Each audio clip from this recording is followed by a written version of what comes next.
சிந்தனையை உடல் நலத்தை சீரமைத்து உய்வித்த குருவாழ்க, குருவே துணை. இந்த இனிய மாலை வேளையில் ஜூம் இணைப்பில் கலந்து கொண்டுள்ள அனைத்து மெய்யன்பர்களுக்கும் சிறப்பு சிந்தனை அளிக்க உள்ள மூத்த பேராசிரியர் நன்மணி ஐயா அவர்களுக்கும் மாலை வணக்கங்களும் வாழ்த்துக்களும். அன்னை தந்தையை வணங்கிக் கொள்கின்றோம். குரு அருட்தந்தை வேதாத்ரி மகரிஷி அவர்களின் பொற்கமல பாதங்களை வணங்கிக் கொள்கின்றோம். அருட்பேராற்றலை வணங்கிக் கொள்கின்றோம். இறையருளும் குருவின் அருளும் சூழ்ந்தழுத்தும் ஆற்றலாக இருந்து இந்த நிகழ்ச்சியை சிறப்பாக நடைபெற அருள் புரிவார்களாக. வாழ்க வையகம், வாழ்க வையகம், வாழ்க வளமுடன். குரு வாழ்க, குருவே துணை. குருவின் மலரடி போற்றி. சிந்தனையை உடல் நலத்தை சீரமைத்து உய்வித்த குருவே வாழ்க, வாழ்க வளமுடன். நிமிர்ந்து அமர்ந்து கொள்வோம்.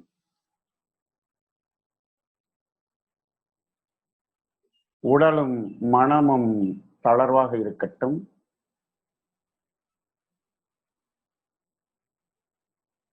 மனம் வெறுமையாக ஒரு ஆழ்ந்த அமைதியில் அமர்ந்திருப்போம்.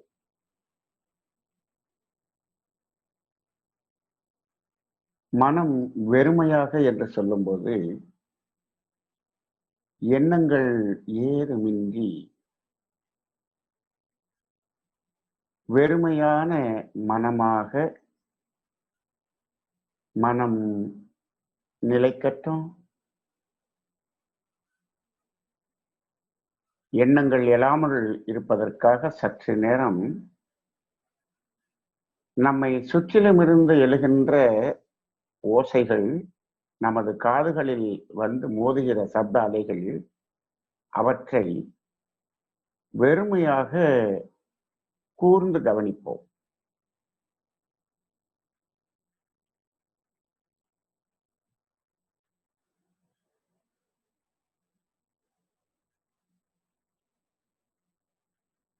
என்ன சப்தம் கேட்கிறதோ அதை மனம் கூர்ந்து கவனிக்கட்டும். எந்த எண்ணமுமின்றி எந்த எதிர்பார்ப்புமின்றி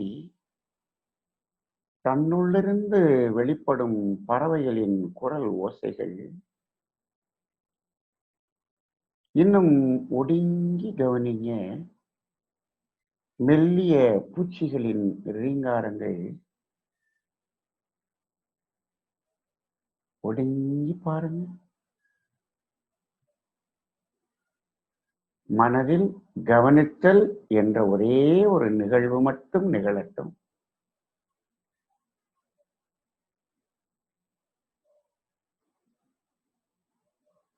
ஆழ்ந்து ஒடுங்கி ஒடுங்கி கூர்ந்து கவனிக்க மனம் மெதுவாக, மிகவும் மெதுவாக புற சப்த அலைகளிலிருந்து தன்னை விடுவித்துக் கொண்டு,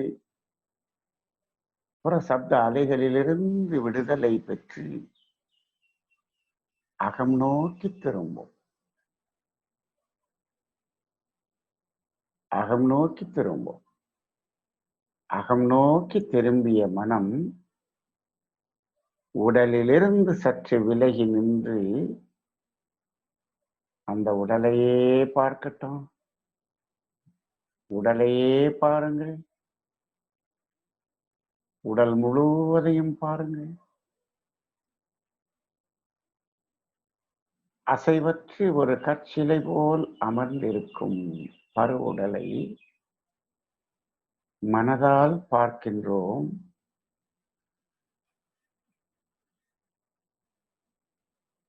அசைவற்ற பருவுடல்.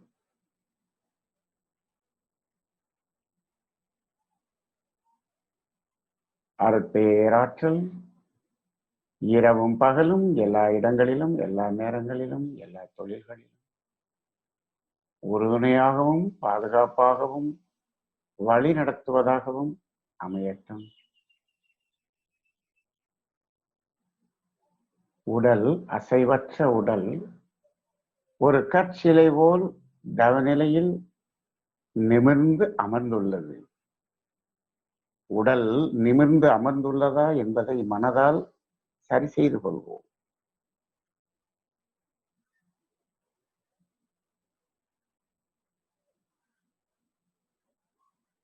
உடலை முழுமையாக பார்க்கின்றோம். அசைவற்ற உடலில் சுவாசம் என்ற மூச்சு மட்டும் அசைந்து கொண்டிருப்பதை உணர்கின்றோம். அசைவற்ற உடல்,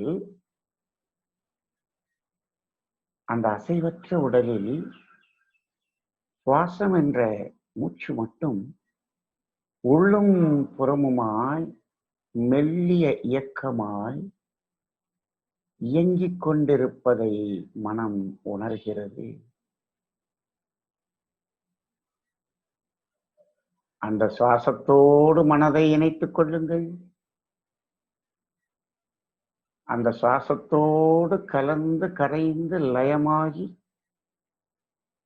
அந்த சுவாசத்தோடு இணைந்து கொள்கிறோம். நாடி சுத்தி,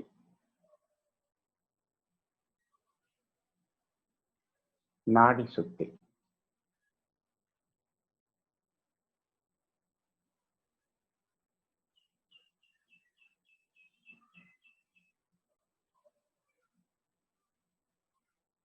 நாசிகா முத்திரையில் ஆழ்ந்து ஒடுங்கி ஆழமாய் மிகவும் மெதுவாக நாடி சுத்தி என்ற பிராணாயாமம் செய்கின்றோம்.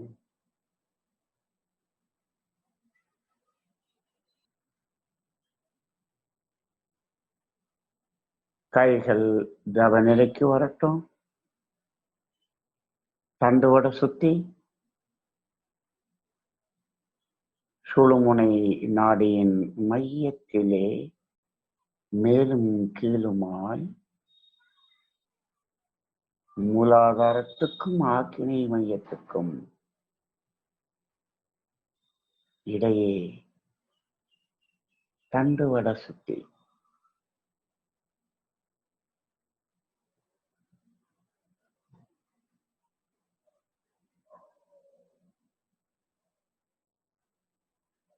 மனம் சுழுமுனை நாடியின் மையத்தில் மேலும் கீழுமாய் மெல்லிய அசைவாய் இயக்கம் பெறுகிறது.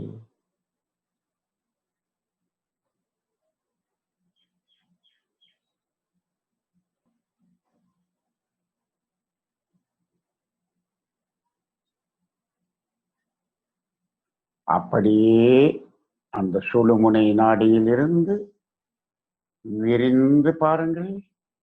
உடல் முழுவதும் உடல் அளவுக்கு விரிந்து உடல் முழுவதையும் பார்க்கிறோம். அசைவற்ற உடல். அந்த உடலை தாண்டி நாற்புறமும் மனதால் விரிந்து பார்க்கிறோம். இந்த உடல் முழுவதையும் அழுத்திக் கொண்டு இந்த பிரபஞ்ச எல்லை வரை கடல் போல் அழுத்தமாய் நிறைந்திருக்கும் தெய்வீக பேராற்றல். அசைவற்ற உடலையும் அதனை சூழ்ந்து அழுத்திக் கொண்டிருக்கும் பிரபஞ்ச ஆற்றலையும் ஒன்றாக பார்க்கிறோம். நாம் அமர்ந்துள்ள இடத்தை சுற்றிலும் நல்ல தெய்வீக ஆற்றலே நிரம்பின. நாம் அமர்ந்துள்ள இடத்தை சுற்றிலும் நல்ல தெய்வீக ஆற்றலே நிரம்பின. நாம் அமர்ந்துள்ள இடத்தை சுற்றிலும் நல்ல தெய்வீக ஆற்றலே நிரம்பின. அருட்பேராற்றல் உடலிலும் உயிரிலும் அலை அலையாய் பாய்வதை உணர்கின்றது. அருட்பேராற்றல் உடலிலும் உயிரிலும் அலை அலையாய் பாய்ந்து நிரம்பட்டும். அருட்பேராற்றல் உடலிலும் உயிரிலும் அலை அலையாய் பாய்ந்து நிரம்புவதை உணர்கின்றோம்.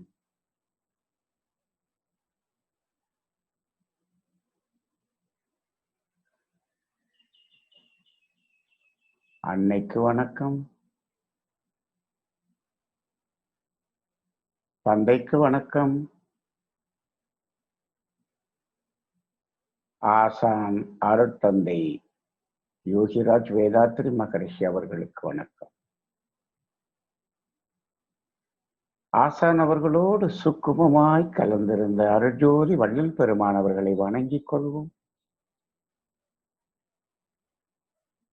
இன்னும் இந்த பிரபஞ்ச களத்திலே சுக்குமமாக வாழ்ந்து கொண்டிருக்கும் அனைத்து சித்தர் பெருமக்கள், ஞானியர்கள் அனைவரையும் வணங்கிக் கொள்வோம். இந்த அமைதியான மனநிலையில் மாலை வேளையிலே மகா சக்தியாகிய குண்டலினி சக்தி மூலாதாரத்திலிருந்து கும்பி எழுந்து ஆக்னா சக்கரத்தில் அமரட்டும். ஆக்கினை புருவ மையம், புருவ மையத்தின் மையத்திலே மனம் சற்று உட்புறமாய் ஒடுங்கி ஒடுங்கி ஆக்கினி நிலையில் லயமாகட்டும். இப்படி ஒடுங்கி வாங்க. புருவ மையத்தின் மையத்திற்குள் மையமாய் ஒடுங்கி வாங்க.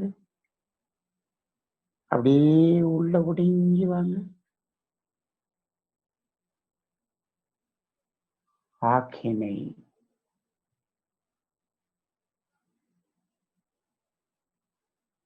புருவ மையம், புருவ மையத்தின் மையம் ஆழ்ந்து ஒடுங்கி ஒடுங்கி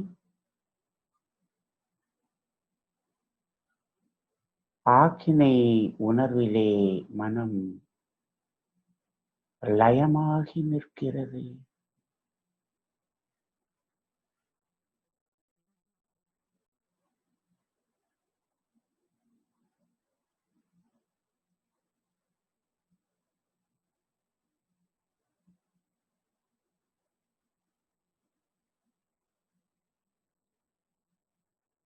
அந்த உணர்வோடு உணர்வாய் மனம் நிலைக்கட்டும்.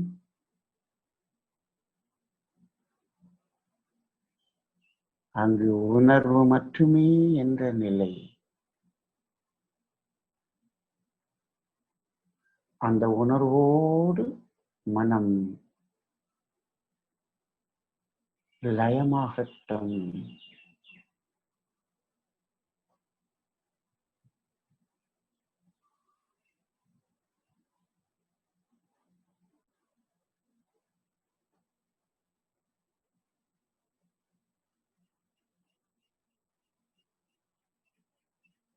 அனைவரும் மெதுவாக கண்களை ஒரு அரைக்கண் அளவுக்கு மெதுவாக திறந்து இரண்டு இமைகளுக்கும் இடையே உள்ள இடைவெளியை பாருங்கள். லேசா கண்ணை திறங்க. இரண்டு இமைகளுக்கும் இடையில் உள்ள இடைவெளியை பாருங்க. அப்படியே அந்த இடைவெளியை பாருங்க. அப்படியே கண்ணை மூடி ஆக்கினை மையத்துக்குள்ள போங்க. அப்படியே உள்ள போங்க, ஒடுங்கி போங்க. ஆக்கினை உணர்வில் மனம் நிலைக்கட்டும். அனைவருக்கும் ஆக்கினை உணர்வு ஆழ்ந்த அமைதி உணர்வாய் நிலைக்கிறது. அந்த உணர்வாய் கலந்து நில்லுங்கள். புலன் கடந்த அறிவு, இதுவே ஆறாம் அறிவு.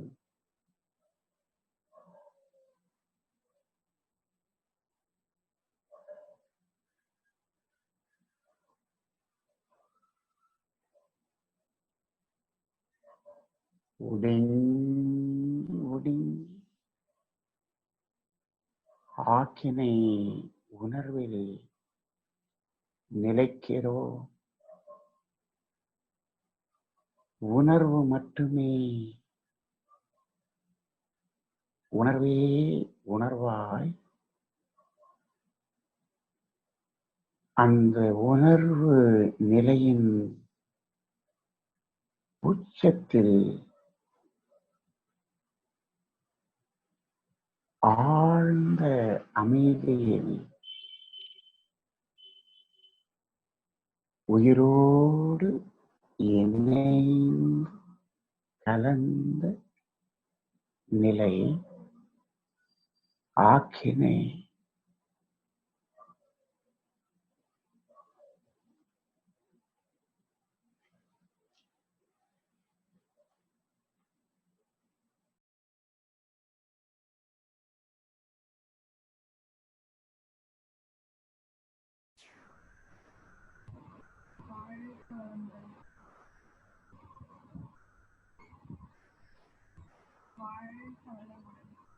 ஐயா, வாழ்க வளமுடன்.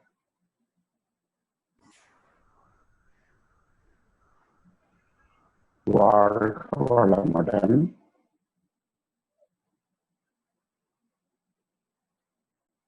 ஆக்கினை மையத்திலே, பூர்வ மையத்திலே, மையத்துக்குள் மையமாய் ஒடுங்கி ஒடுங்கி ஒடுங்கி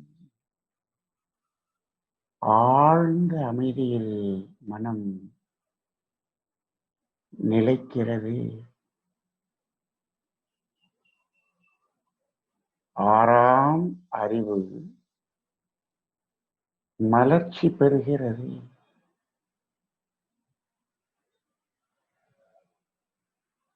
உயிர் உணர்வு பெற்ற நிலை புலன் கடந்த அறிவின் நிலை, இதுவே ஆறாம் அறிவு. அந்த அறிவு நிலையிலே மனம் நிற்கட்டும். அந்த அமைதியின் அனுபவத்திலேயே நிற்கட்டும். ஆழ்ந்த அமைதியில் ஆக்கினை உணர்வில் உணர்வாய் நிலைத்து நிற்போம். உணர்வு மட்டுமே,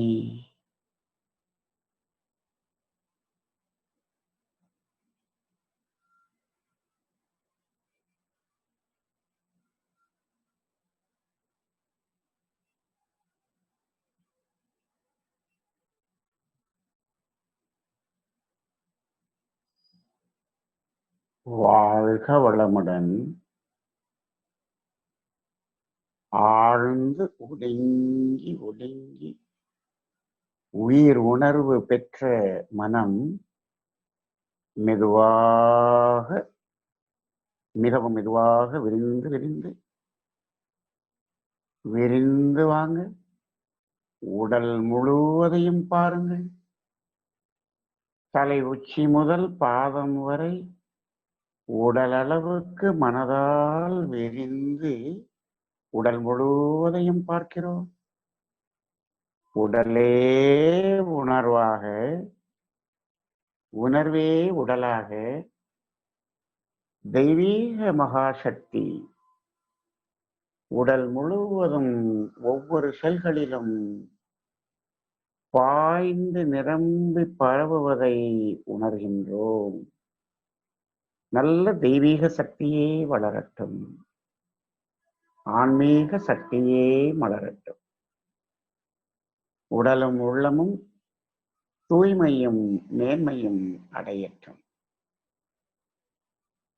அருட்பேராற்றல் கருணையினால் உடல்நலம், நீளாயுள், நிறை செல்வம், உயர்ப்புகள், மெய்ஞானம் ஓங்கி வாழ்வோம். அருட்பேராற்றல் கருணையினால் உடல்நலம், நீளாயுள், நிறை செல்வம், உயர்ப்புகள், மெய்ஞானம் ஓங்கி வாழ்வோம்.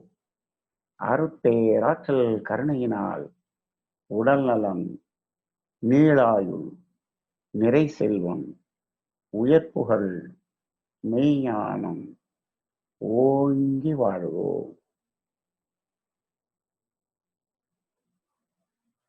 நம்மை நாமே வாழ்த்திக் கொண்டோம். தம்பதியரை வாழ்த்துவோம்.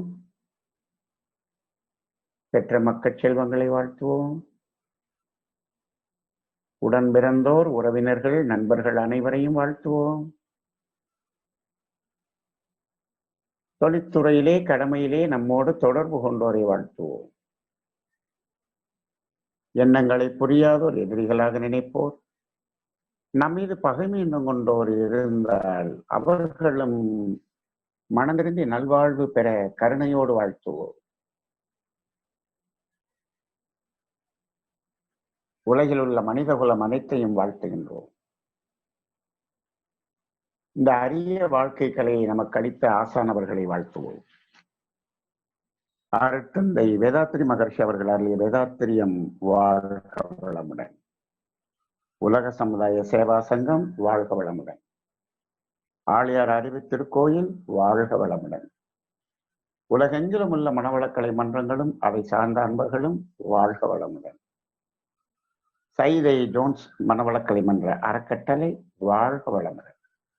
அவை சார்ந்த தவ மையங்கள், அந்த மையங்களிலெல்லாம் தொண்டு செய்து கொண்டிருக்கும் அன்பர்களும் அவரது அன்பு குடும்பமும் வாழ்க வளமுடன். இன்று இந்த தவ நிகழ்விலே கலந்து கொண்டுள்ள அன்பர்களும் அவரது அன்பு குடும்பமும் வாழ்க வளமுடன். வாழ்க வையகம், வாழ்க வையகம், வாழ்க வளமுடன். இன்றைய சூழலில் உலக மக்கள் இந்த சூழலிலிருந்து மாற வேண்டும் என்று இந்த வையகம் முழுவதையும் நினைந்து வாழ்த்துகின்றோம்.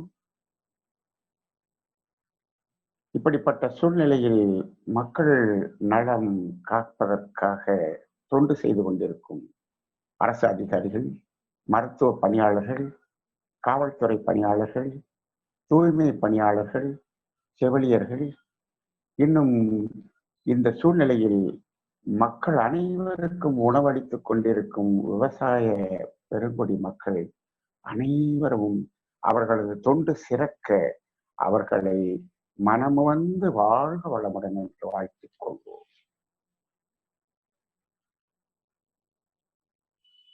இரண்டொழுக்க பண்பாடு. நான் எனது வாழ்நாளில் யாருடைய உடலுக்கும் மனதுக்கும் துன்பம் தரமாட்டேன்.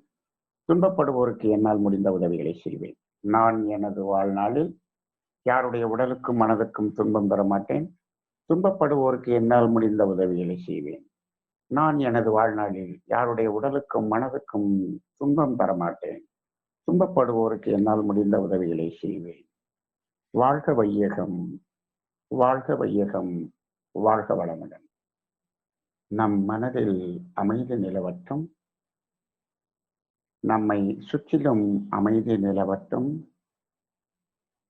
உலகெங்கும் அமைதி நிலவட்டும். அமைதி, அமைதி, அமைதி. வாழ்க வளமுடன். மெதுவாக ஒரு மலர் மொட்டு விரிவது போல கண்களை மெதுவாக திறந்து கொள்வோம். விழிப்பு நிலையில் புலன்களிலிருந்து விடுதலை பெற்று ஆக்கினை உணர்விலே தவம் ஏற்றினோம். அனைவரும் இனிதே வாழ்க. வாழ்க வளமுடன். வாழ்க வளமுடன். வாழ்க வையகம். வாழ்க வையகம். வாழ்க வளமுடன். குரு புகழ் வாழ்க. குருவே துணை. குருவின் அடி போற்றி. குருவின் மலரடி சரணம். குருவின் பொற்கமல பாதங்களை வணங்கி நிகழ்ச்சியை துவங்குவோம். இந்த மாலை வேளையிலே செய்திய ஜூம் இணைப்பில் இணைந்திருக்கும் அத்துணை மெய்யன்பர்களையும் சான்றோர் பெருமக்களையும் இன்று நமக்கு துறவி எனும் விழிப்புணர்வு என்ற தலைப்பில் சிறப்பு சிந்தனை விருந்த அளிக்க வந்துள்ள மூத்த பேராசிரியர் அருள்நிதி நன்மணி ஐயா அவர்களையும், இந்த ஜூம் இணைப்பிற்காக அல்லும் பகலும் உழைத்துக் கொண்டிருக்கும் தொழில்நுட்ப கலைஞர்களையும் மன்ற உறுப்பினர்களையும் தன்னார்வ தொண்டர்களையும் வருக வருக என வரவேற்று வாழ்க வளமுடன் என்று வாழ்த்து மகிழ்கிறோம். அறிமுக உரை. பேராசிரியர் நன்மணி ஐயா அவர்கள் 29 வருடங்களாக உலக சமுதாய சேவா சங்கத்துல சிறப்பானதொரு ஆசிரியர் என்ற ஞானாசிரியர் பட்டத்தையும் பெற்று நல்லதொரு பணியை தமிழ்நாடு உலகெங்கிலும் மகரிஷினுடைய கருத்துக்களை பறைசாற்றி கொண்டு வந்திருக்கிறார்கள். ஐயா அவர்கள் லைஃப் இன்சூரன்ஸ் LIC டெவலப்மெண்ட் ஆபீசராக இருந்து ஓய்வு பெற்றவர். நம்மளுடைய யோகா ஃபார் ஹியூமன் எக்ஸலன்சி படிப்புல MSc பட்டம் பெற்றவர் ஐயா அவர்கள்.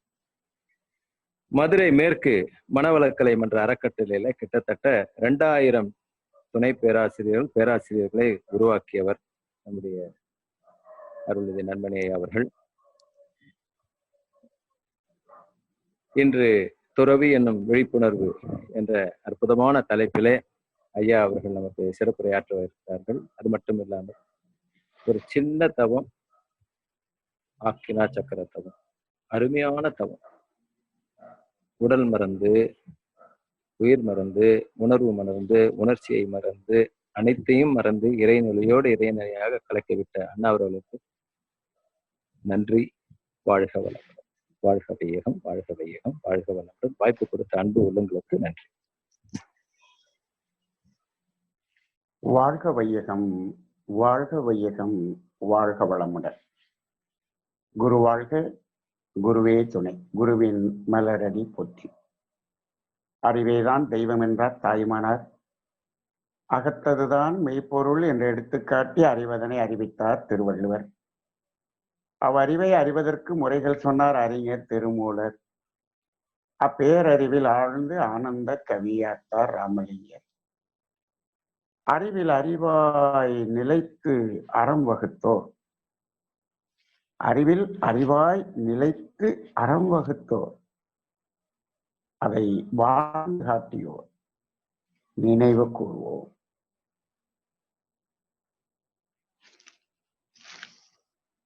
வாழ்க வையகம். வாழ்க வையகம். வாழ்க வளமுடன். மெய்யன்பர்களே, இன்றைய சிந்தனைக்காக வேதாத்திரிய தத்துவங்களில் நாம் எடுத்துக்கொண்ட தலைப்பு துறவு. துறவு என்னும் விழிப்புணர்வு என்று நாம் தலைப்பாக எடுத்திருக்கின்றோம். இந்த துறவு என்ற ஒரு தத்துவம் இன்றைய சமுதாயத்திற்கு மகரிஷி அவர்கள், வேதாத்திரி மகரிஷி அவர்கள் ஒரு வித்தியாசமான கோணத்தில் இதுவரை எந்த மகான்களும் கொடுக்காத ஒரு கோணத்திலே அதை அற்புதமாக விளக்கி இருக்கின்றார்கள். இது ஒவ்வொரு மனிதனுடைய உள்ளத்தின் ஆழத்திலும் சென்று அடைய வேண்டிய ஒரு தத்துவம். ஏனென்று சொன்னால், இந்த ஒரு வார்த்தையை சமுதாயம் தவறாக புரிந்து கொண்டிருக்கிறது. ஒன்று, இந்த வார்த்தையை சமுதாயத்தில் சில பேர் தவறாக பயன்படுத்தி கொண்டும் இருக்கின்றார்கள். அப்படிப்பட்ட ஒரு சூழ்நிலையில்தான் மகரிஷி அவர்கள் அந்த துறவு என்பது என்ன என்பதற்கு ஒரு ஆழமான, அதாவது எந்த வகையிலும் அதற்கு மறுத்து சொல்ல முடியாத அளவுக்கு அதை விளக்கி சொல்லியிருக்கின்றார். இது எந்த இடத்தில் இந்த தத்துவம் வருகிறது என்பது உங்கள் அனைவருக்கும் தெரியும். அதாவது அகத்தாய்வு பயிற்சியிலே 2வது அகத்தாய்வு தற்சோதனை பயிற்சி என்ற ஆசை சீரமைத்தல் என்ற பயிற்சியிலே இந்த வார்த்தை மகரிஷி அவர்கள் பயன்படுத்தி இருப்பார்கள். அதாவது அதுல பயன்படுத்தி இருந்தாலும் இந்த வார்த்தை மகரிஷியினுடைய அனைத்து தத்துவங்களுக்கு ஊடையும் ஊடுருவி இருக்கிறது என்பதை நான் உணர்கின்றேன். இந்த துறவு என்ற ஒரு நிலை ஒவ்வொரு சனத்திலும், ஒவ்வொரு அசைவிலும், ஒவ்வொரு இயக்கத்திலும் வாழ்க்கையில் பின்னி பிணைந்து இருக்கிறது என்பதை நான் உணர்கின்றேன். அதை உணர்த்துவது என்பது அந்த ஆசை சீரமைத்தல் என்ற இடத்தில் என்றாலும், அதை உணர்ந்த பிறகு இது எங்கெல்லாம் பயணிக்கிறது என்று பார்த்தால் எங்கு இல்லை என்றுதான் ஒரு கேள்வி வரும். இறைவன் எங்கு இருக்கிறார் என்று கேட்கும்போது அந்த கேள்வியே தவறப்பா. இறைவன் எங்கு இல்லை என்று ஒரு கேள்வி கேள்வி. அப்ப அந்த கேள்விக்குள்ளாகவே பதில் வந்துவிடும் சொல்லுவாங்க. இறைவன் எங்கு இல்லை என்றால் எல்லா இடத்திலும் இருக்கிறார் என்று அந்த கேள்விக்குள்ளாகவே பதில் இருக்கிறது. அதே போல இந்த துறவு என்ற ஒரு நிலை, அது இல்லாத இயக்கமே இல்லை என்பதை நாம் உணர்ந்து கொள்ள முடியும். அப்படிப்பட்ட ஒரு நிலை. அப்போ அதை துறவு என்னும் விழிப்புணர்வு என்று நாம இன்னைக்கு தலைப்பு கொடுத்தோம். அந்த துறவு என்ற ஒரு நிலையில் விழிப்புணர்வு என்பது இணைந்து விட்டால் அப்போதான் அந்த துறவு நிலை என்பது முழுமை பெறும். மகரிஷி அவர்கள் இந்த விழிப்புணர்வு என்பதை அழகாக சொல்லி இருக்கின்றார்கள். இந்த விழிப்பு நிலை, விழிப்புணர்வு என்பதை பற்றி நிறைய மகான்கள் பேசியிருக்கின்றார்கள். இந்த விழிப்புணர்வு என்பதை பற்றி அதிகமாக பேசிய மகான் ஓஷோ. அவர் விழிப்புணர்வு என்பதை மிகவும் ஆழமாக பல புத்தகங்கள், பல பக்கங்கள் அடங்கிய புத்தகங்களில் எழுதியிருப்பார். ஆனால் அதில விழிப்புணர்வு என்ற ஒரே ஒரு வார்த்தை தான் இருக்கும். ஆனால் அதையும் கடந்து அதிலிருந்து ஒரு படி மேலே சென்று வேதாத்ரி மகரிஷி அவர்கள் எவ்வாறு கூறுகிறார்கள் என்று பார்த்தால், வெறும் விழிப்பு நிலை என்று சொல்ல மாட்டாங்க சாமி. அதுக்கு முன்னாடி ஒரு வார்த்தையை போடுவாங்க பாருங்க. அங்கதான் ஆழ்ந்த சிந்தனை இருக்கிறது. என்ன விழிப்பு நிலை அப்படின்னு போடுவாங்கன்னா, விளைவறிந்த விழிப்பு நிலை என்று போடுவாங்க. விளைவறிந்த விழிப்பு நிலை என்று சொல்லுவாங்க. விழிப்பு என்று சொல்லும்போது இது மனம் சார்ந்தது, இது புலன் சார்ந்தது அல்ல, இது மனம் சார்ந்தது. விழிப்புணர்வு என்பது மனதிற்கு, மனம் விழித்திருக்கக்கூடிய ஒரு நிலை. விழித்திருத்தல் என்றால் என்ன என்றால் இதை பலவாறாக கூறலாம். ஒரு செயலை செய்யும் போது அந்த செயலிலேயே 100% மனம் நிலைத்து இருக்கும் போது அதை விழிப்புணர்வு என்று சொல்லலாம். பெரும்பாலும் நம்ம வாழ்க்கையில் அது இருக்காது. செயல் செய்து கொண்டிருப்போம், மனம் வேறு பக்கம் பயணித்துக் கொண்டிருக்கும். ஆசிரியர் பாடம் நடத்தி கொண்டிருப்பார், ஆசிரியரை பார்த்து கொண்டிருக்கும் கண்கள் மனம் வேறு எங்கோ போய் கொண்டு வந்து கொண்டிருக்கும். வண்டியில் பயணித்துக் கொண்டிருப்போம், வண்டியும் நாம் செல்லுகின்ற பாதையும் மனம் அதை விட்டு ஏதோ கணக்கு போட்டுக்கிட்டு இருக்கோம். அப்படி நம்ம ஒவ்வொரு செயலும் அப்படித்தான் இருக்கிறது. காலை என்ன டிஃபன் சாப்பிட்ட அப்படின்னு கேட்டா அடுத்த செகண்டே நம்ம நம்மால் சொல்றது இல்லை. அப்படி கொஞ்சம் யோசிச்சு சொல்ற மாதிரி இருக்கு. ஏன் அப்படின்னா சாப்பிடும்போது சாப்பாட்டிலேயே நிலைத்து இருந்திருந்தால் அது உடனே ஞாபகம் வரும். கை சாப்பிடுகிறது, கை வந்து எடுக்கிறது, வாயில வைக்கிறது, சாப்பிடுகிறது, சாப்பாடு நடக்கிறது, மனம் எங்கேயோ பயணித்து விட்டு வருகிறது. இப்படித்தான் நம் வாழ்க்கை இருக்கின்றது. விழிப்பு நிலை என்பது ஒரு செயலிலே முழுமையாக மனம் 100% மனம் அதுல நிலைப்பது என்பது ஒரு விழிப்புணர்வு. சரி, இன்னொரு விழிப்பு நிலை என்ன?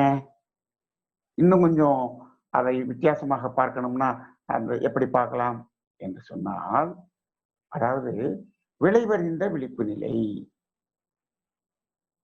எப்படின்னா ஒரு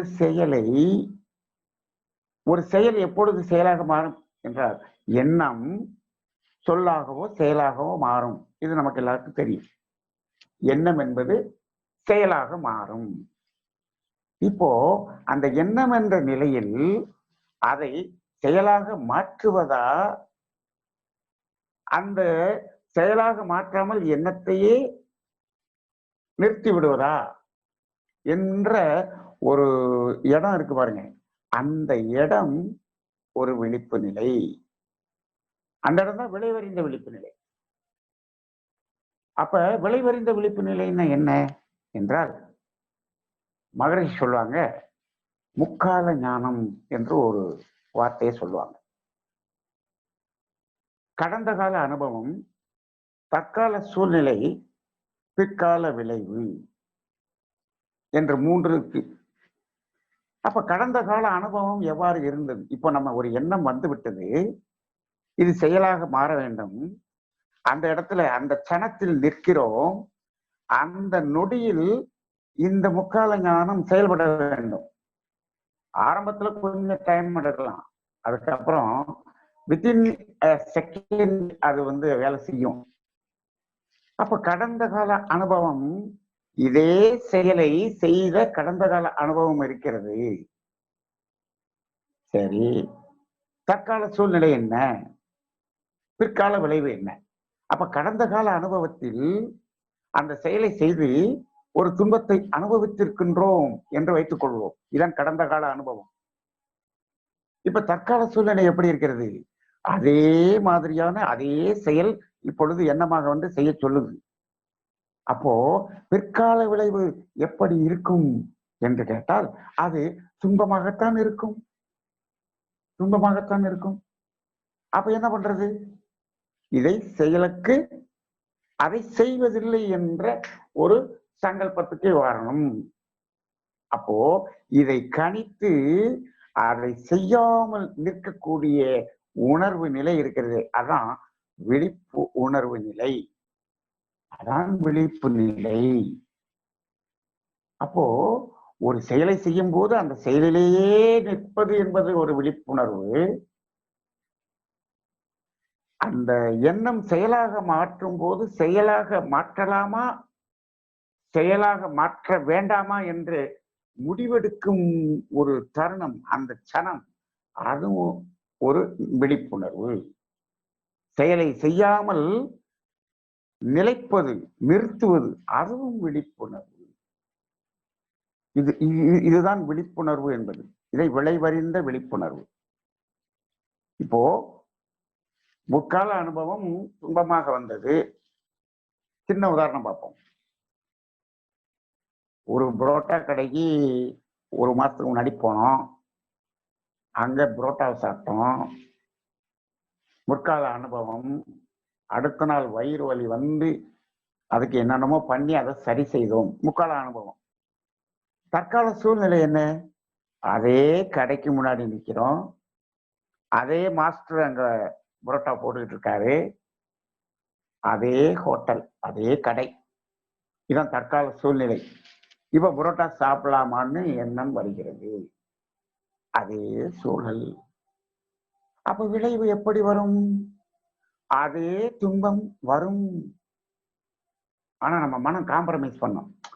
அன்னைக்கு வயிறு வலிக்குது, அதுக்காக இன்னைக்கும் வலிச்சிடவா போகுது அப்படின்னு ஒரு காம்ப்ரமைஸ் பண்ணி பரவாயில்ல சாப்பிட்டுதான் பாறேன் அப்படின்னு சொல்லும். சரி, இன்னைக்கும் வயிறு வலி வந்துடும். ரைட்டு. இப்போ அடுத்து 3வது நாள் அந்த இடத்துல நிற்கும் போது இந்த கடந்த கால அனுபவம் 2 அனுபவம் ஆகி போச்சு. இப்பயாவது மனம் நிக்குமா? நிக்கணும், நிக்கணும். அந்த இடத்துல வேண்டாம் வேண்டாம் என்று அதிலிருந்து விலகுவது இருக்கே, அதுதான் விழிப்பு நிலை. இதான் விழிப்பு நிலை. சரி, இதை விழிப்பு நிலைன்னு சொன்னோம். விளைவறிந்த விழிப்பு நிலை என்று சொன்னோம். இதைத்தான் இப்ப நாம என்னன்னு சொல்ல போறோம் அப்படின்னு சொன்னோம்னா, இதைத்தான் துறவு நிலை என்றும் சொல்ல போறோம். இதுதான் துறவு நிலை என்றும் சொல்ல போறோம். துறவு நிலை. இப்ப என்ன பண்ணோம்? அந்த கடைக்கு போயிட்டோம், அங்க நின்னோம், முக்கால ஞானத்தை சிந்தித்து பார்த்தோம். என்ன பண்றோம்? கடைக்கு உள்ள நுழையிறது இல்லை அப்படின்னு அந்த கடையிலிருந்து என்ன பண்ணிட்டோம்? படியிலிருந்து கீழே இறங்கி நம்ம என்ன பண்ணிட்டோம்? டிட்டாச் பண்ணி நம்ம அபவுட் டர்ன்ல திரும்பி வந்துட்டோம். கடைக்கு உள்ள நுழையவே இல்லை. கடையை விட்டு விலகி விட்டோம். கடையை திறந்து விட்டோம். புரோட்டாவை திறந்து விட்டோம். இதுதாங்க துறவு. என்ன சார், சாதாரண ஒரு புரோட்டா சாப்பிட்றது கூட துறவு இருக்கிறதா என்று கேட்டால், அதை தான் நான் சொன்னேன். துறவு இல்லாத செயலே இல்லை. எல்லா செயல்களிலும் துறவு இருக்கிறது, இருக்க வேண்டும். இருக்கிறதுங்கிறது ஒண்ணு, இருக்க வேண்டும்.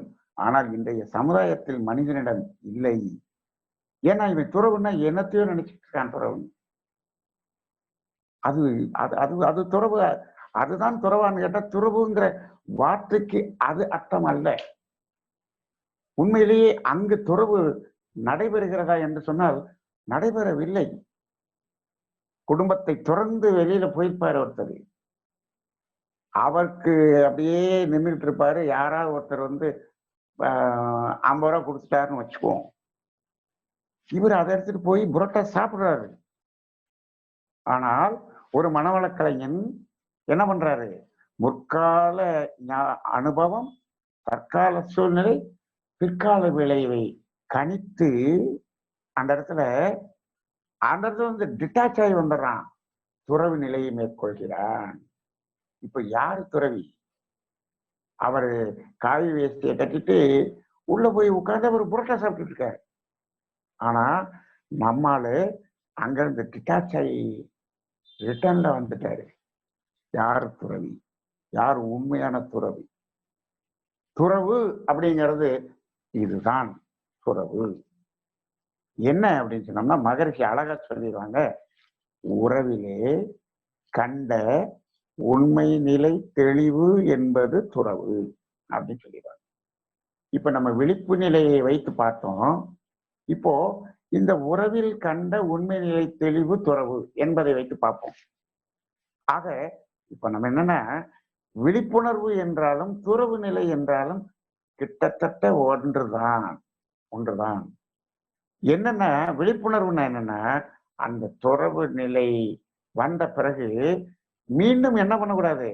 அந்த மயக்க நிலைக்கு போகாம நிக்கணும். அதுதான் விழிப்புணர்வு. விழிப்புணர்வு.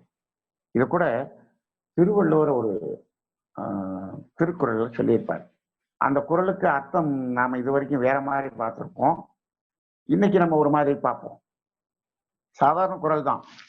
ஆனா இது வரைக்கும் அந்த அதுக்குரிய அர்த்தத்தை நம்ம வேற மாதிரி படிச்சிருக்கிறோம். பரிமேலழகர் உரையில படிச்சிருப்போம். கற்க கசடர கற்பவை கற்றபின் நிற்க அதற்கு தக. இதை நம்ம வாத்தியார் சொல்லி கொடுத்துருப்பார். கற்க கசடர. கசடரன்னா எப்படி படிக்கணும்? ஒரு வரி விடாம படிக்கணும். அங்கங்க விட்டுட்டு படிக்கக்கூடாது. கொஸ்டினுக்கு ஆன்சர் குறிச்சு கொடுத்தது மட்டும் படிக்கக்கூடாது, முழுசா படிக்கணும். கற்க கசடர, முழுமையா படி. கற்பவை கற்றபின் நிற்க அதற்கு தகங்கிறத அதுல என்ன படிச்சியோ அதன்படி வாழ்ந்து கொள் என்று நமக்கெல்லாம் சொல்லி கொடுத்தா ஞாபகம் எனக்கு. எல்லாருக்கும் அப்படிதான் சொல்லி கொடுத்துருப்பாங்கன்னு நினைக்கிறேன். படிக்கிறத தெளிவா படி, முழுமையா படி. அதுல என்ன படிச்சியோ அதை படி, வாழ்க்கையில் அதை நடைமுறைப்படுத்து என்று வருகிறது. இப்போ இதுதானா வள்ளுவர் சொன்ன விஷயம்? வள்ளுவர் எவ்வளவு பெரிய விஷயத்தை சொல்லியிருப்பார். ஒரு குறள்ல பெரிய விஷயத்தை சொல்றவர் வள்ளுவர். அவர் சாதாரண விஷயத்த சொன்ன மாதிரி பரிமேலழகரே ரொம்ப சாதாரணமா எழுதிட்டார். அவருடைய அறிவு நிலைக்கு அப்படி எழுதிட்டார். இப்ப இதுல பாருங்க, கற்க கசடரங்கிறத அப்படியே பிரிச்சு பாருங்க. கற்க கசடு அற, கசடு அற. இப்ப என்ன பண்ணுங்க, இந்த கற்கங்கிற வார்த்தையை பின்னாடி போடுங்க. கசடு அற கற்க அப்படின்னு போடுங்க. கசடு அற கற்க. எதுக்காக படிக்கணும்? கசடு அறன்னா நீங்குவதற்காக, அற்றுப்போதல், அதான் அற. கசடு நீங்குவதற்காக கற்க. எங்க உள்ள கசடு? நம்ம உடம்பு முழுதும் கசடு, மனசு முழுதும் கசடு. அந்த கசடு நீங்குவதற்காக கற்க. கற்பவை. எது கற்பவை என்று சொன்னால், எதை கற்றால் கசடு நீங்குமோ அதுதான் கற்பவை. அப்படி கற்பவை கற்ற பின் நிற்க. நிற்க என்றால் மீண்டும் கசடு உள்ள சேராம நிக்கணும். எப்படி? அதான் விழிப்புணர்வு. நிற்க அதற்கு தக. அதுல என்ன? கசடு வெளியேறுவதற்காக படித்தோம். அப்படி கற்றவற்றை பயன்படுத்தின பிறகு நிற்க, மீண்டும் அந்த கசடு உள்ள வராத அளவுக்கு விழிப்போட நின்று அப்படின்னு சொல்றாங்க. அப்போ அப்படிப்பட்ட ஒரு நிலை, அதான் விழிப்புணர்வு. விழிப்புணர்வு அதுக்குள்ள மீண்டும் போயிடக்கூடாது. அப்ப அதுல இருந்து விலகுதல், இதுதான் துறவு. ஆக உறவில் கண்ட உண்மை நிலை தெளிவு துறவு அப்படின்னு வரும்போது, இப்போ நமக்கு எல்லாம் என்ன வேணும்? உறவு வேண்டுமா வேண்டாமா? என்ன? உறவு வேண்டும், உறவு வேண்டும். உறவே வேண்டாம் என்று போவது துறவு அல்ல. உறவு வேண்டும். உறவு இல்லாமல் வாழ முடியாது. மண்ணாசை, பெண்ணாசை, பொன்னாசை மூன்றையும் ஒழிக்க முடியாது. ஆனால் அதில் மயங்கி அதிலேயே நிற்கவும் கூடாது. அது எந்த அளவுக்கு வேண்டும்? தேவையின் அளவிலும் பயனுள்ள வகையிலும் அதை பயன்படுத்திக் கொள்ளும் அறிவை வளர்த்துக் கொள்வோம் சொல்லுவார் சாமி. பஞ்சபூத நவகிரகத்துல மண்ணின் பெருமையை மதித்து போற்றுகிறோம் அப்படி சொல்லிட்டு, அதை எப்படி பயன்படுத்தணும்? அதை தேவையின் அளவிலும் பயனுள்ள வகையிலும் பயன்படுத்திக் கொள்ளும் அறிவை வளர்த்துக் கொள்வோம். தேவையில்லாம என்ன பண்ணக்கூடாது, அதை எடுத்துக்கூடாது. அப்போ அந்த உறவு வேண்டும் வேண்டும். ஆனால் அந்த உறவு அப்படியே நீடித்தால் அது என்னவாக மாறிவிடும் என்று சொன்னால் துன்பமாக மாறிவிடும். துன்பமாக மாறிவிடும். இப்போ அந்த உறவை துன்பமாக மாறுவதற்கு முன்னால அந்த இடத்துல அந்த உறவை கட் பண்ணிடணும். அந்த உறவை கட் பண்றோம் பார்த்தீங்களா, துண்டித்துக் கொள்கிறோம் இல்லையா? அந்த துண்டித்துக் கொள்ளும் நிலைதான் துறவு. அதுதான் துறவு. அப்ப துறவு என்பது எங்க இருக்கிறது என்று சொன்னால், ஒவ்வொரு உறவிலும் துறவு இருக்கிறது. ஒவ்வொரு உறவிலும் துறவு இருக்கிறது. எந்த உறவாக இருந்தாலும் சரி, அந்த உறவு தொடர்ந்து கொண்டிருந்தால் அது துன்பம். துன்பம். இப்ப இந்த உறவு என்பதே எதற்காக என்று கேட்டால், அது இயற்கை துன்பம் போக்குவதற்காகத்தான் உறவு. உறவு என்பதே இயற்கை துன்பம் போக்குவதற்காக. இந்த உலக பொருள்கள் அனைத்தும் எதற்காக என்று கேட்டால், இந்த உலக பொருள்கள் அனைத்தும் எதை சார்ந்தது என்று கேட்டால், அது உடலை சார்ந்தது. உடலை சார்ந்தது. உடலை மட்டுமே சார்ந்தது. அது ஒரு பெரிய டாபிக். இந்த உலக பொருள்கள் அனைத்தும் உடலை மட்டுமே சார்ந்தது. அப்ப அந்த உடலின் தேவைக்கு தகுந்தாற்போல் அந்த பொருளோடு உறவு கொள்ள வேண்டும், அதை எடுத்துக்கொள்ள வேண்டும். அந்த உடல் என்ன பண்ணும், ரைட்டு என்னுடைய தேவை நிறைவேறிவிட்டது என்று அது ஒரு சிக்னல் கொடுத்துச்சுன்னா என்ன பண்ணிடணும், அந்த உறவை துண்டித்துக் கொள்ள வேண்டும். அந்த துண்டிக்கிற இடம்தான் துறவு. அப்ப அந்த உறவில் கண்ட உண்மை நிலை தெளிவு துறவு. ஆனால் இப்ப நம்ம துண்டிப்பு நடக்குதா, அப்படியே கண்டினியூ ஆகுதான்னு கேட்டா அது கண்டினியூ ஆகுது. ஏன் கண்டினியூ ஆகுது என்று கேட்டால், உறவு என்பது, அதாவது அந்த உலக பொருள்கள் அனைத்தும் உடலை சார்ந்ததுன்னு சொன்னேன். உடல் கேட்டா உடல் கேட்கிற அளவுக்கு கொடுக்கணும். சரி, உடல் போதும் சொன்னிச்சுன்னா நிறுத்திடணும். இது உடல் சார்ந்ததாக இருக்கு. இதை நம்ம என்ன ஆக்கிட்டோம்னா, சமுதாயத்துல உலக பொருள்கள் அனைத்தும் உடல் சார்ந்ததாக இல்லை, மனம் சார்ந்ததாக ஆக்கிவிட்டோம். மனம் சார்ந்ததாக ஆக்கிவிட்டோம். உடலுக்காக உடல் பசி, உடலுக்காக 4 இட்லி சாப்பிட்டோம், நல்ல ருசியா இருந்தது. மனசுக்காக இன்னொரு 4 இட்லி சாப்பிட்டோம். உடலுக்கு 4 இட்லி தேவை, ரைட்டு. உடல் 4 இட்லி கேட்டுச்சு, கொடுத்தாச்சு. மனசுக்கு 4 இட்லி வேணும். மனசுக்கு இட்லி வேணுமா? மனசுக்கு இட்லி வேணுமா? நல்ல அமைதியா உட்கார்ந்து நல்ல தியானம் பண்ணிட்டு, மனமே உனக்கு இட்லி வேணுமா, பூரி வேணுமா, பொங்கல் வேணுமா, பிரியாணி வேணுமான்னு கேளுங்க. நல்ல ஆழ்ந்து மௌனத்துல உட்கார்ந்து கேளுங்க. அந்த மனம் சொல்லும், எனக்கு என்ன வேண்டும் அப்படி.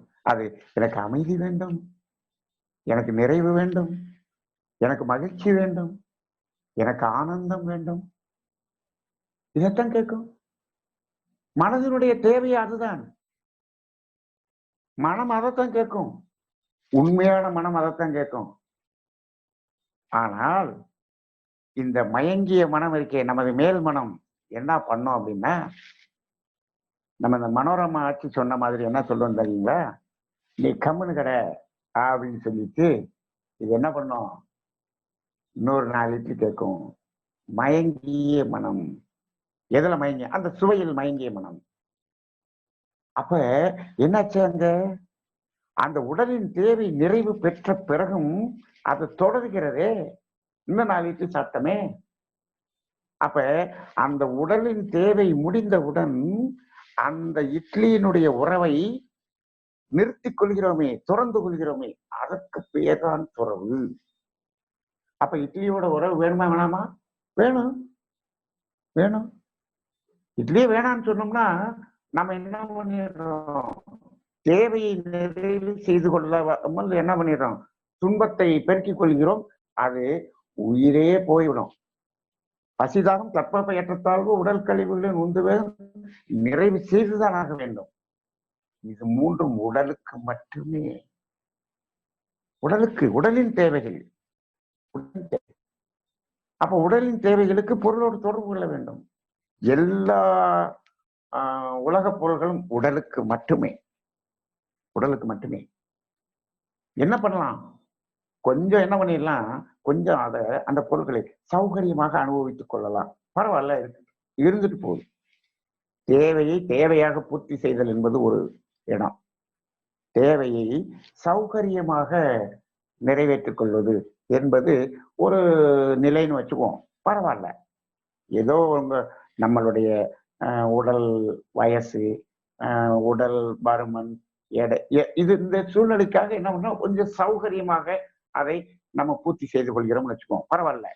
ஆனால் இப்போ தேவையின் அளவில் இருந்தது சௌகரியமாக மாறி இன்றைய காலகட்டத்தில் சௌகரியத்தையும் தாண்டி எப்படி ஆக்கிட்டோம், ஆடம்பரமாக லக்ஸுரியாக ஆக்கிட்டோம். லக்ஸுரியா சாப்பிட்டோம். தேவைக்கு சாப்பிட்டது, சௌகரியத்துக்கு சாப்பிட்டது. தேவைக்கு ஒரு வண்டி வாங்கணும், சௌகரியத்துக்கு ஒரு வண்டி வாங்கணும்.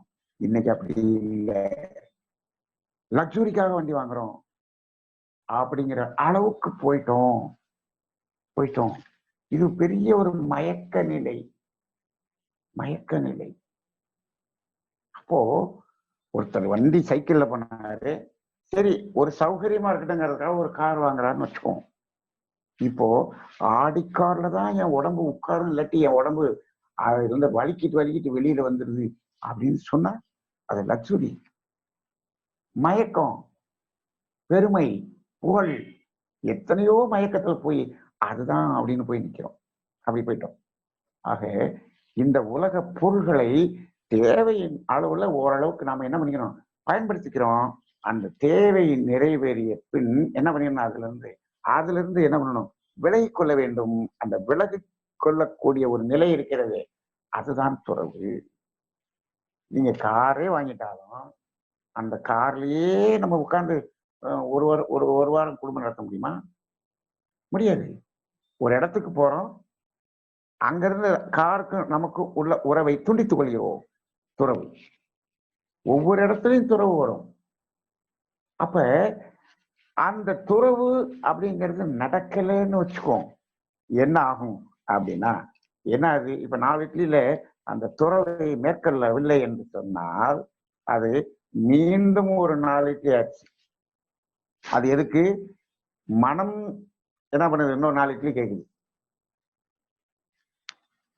மனதுக்கு எந்த பொருளும் தேவையில்லை, ஆனால் இது மயங்கி கேட்குது. அப்ப அந்த 4 இட்லி சாப்பிட்ட உடனே துன்பமாக மாறிவிடுகிறது. இந்த இடத்துல நாம இந்த துறவு மேற்கொள்ளவில்லை என்று சொன்னால் என்ன நடக்கும் என்பதை தெரிந்து கொள்ள வேண்டும். என்ன நடக்கும் என்று சொன்னால், இப்போ இயற்கை துன்பத்தை போக்குவதற்காக பொருளோடு தொடர்பு கொள்கிறோம்.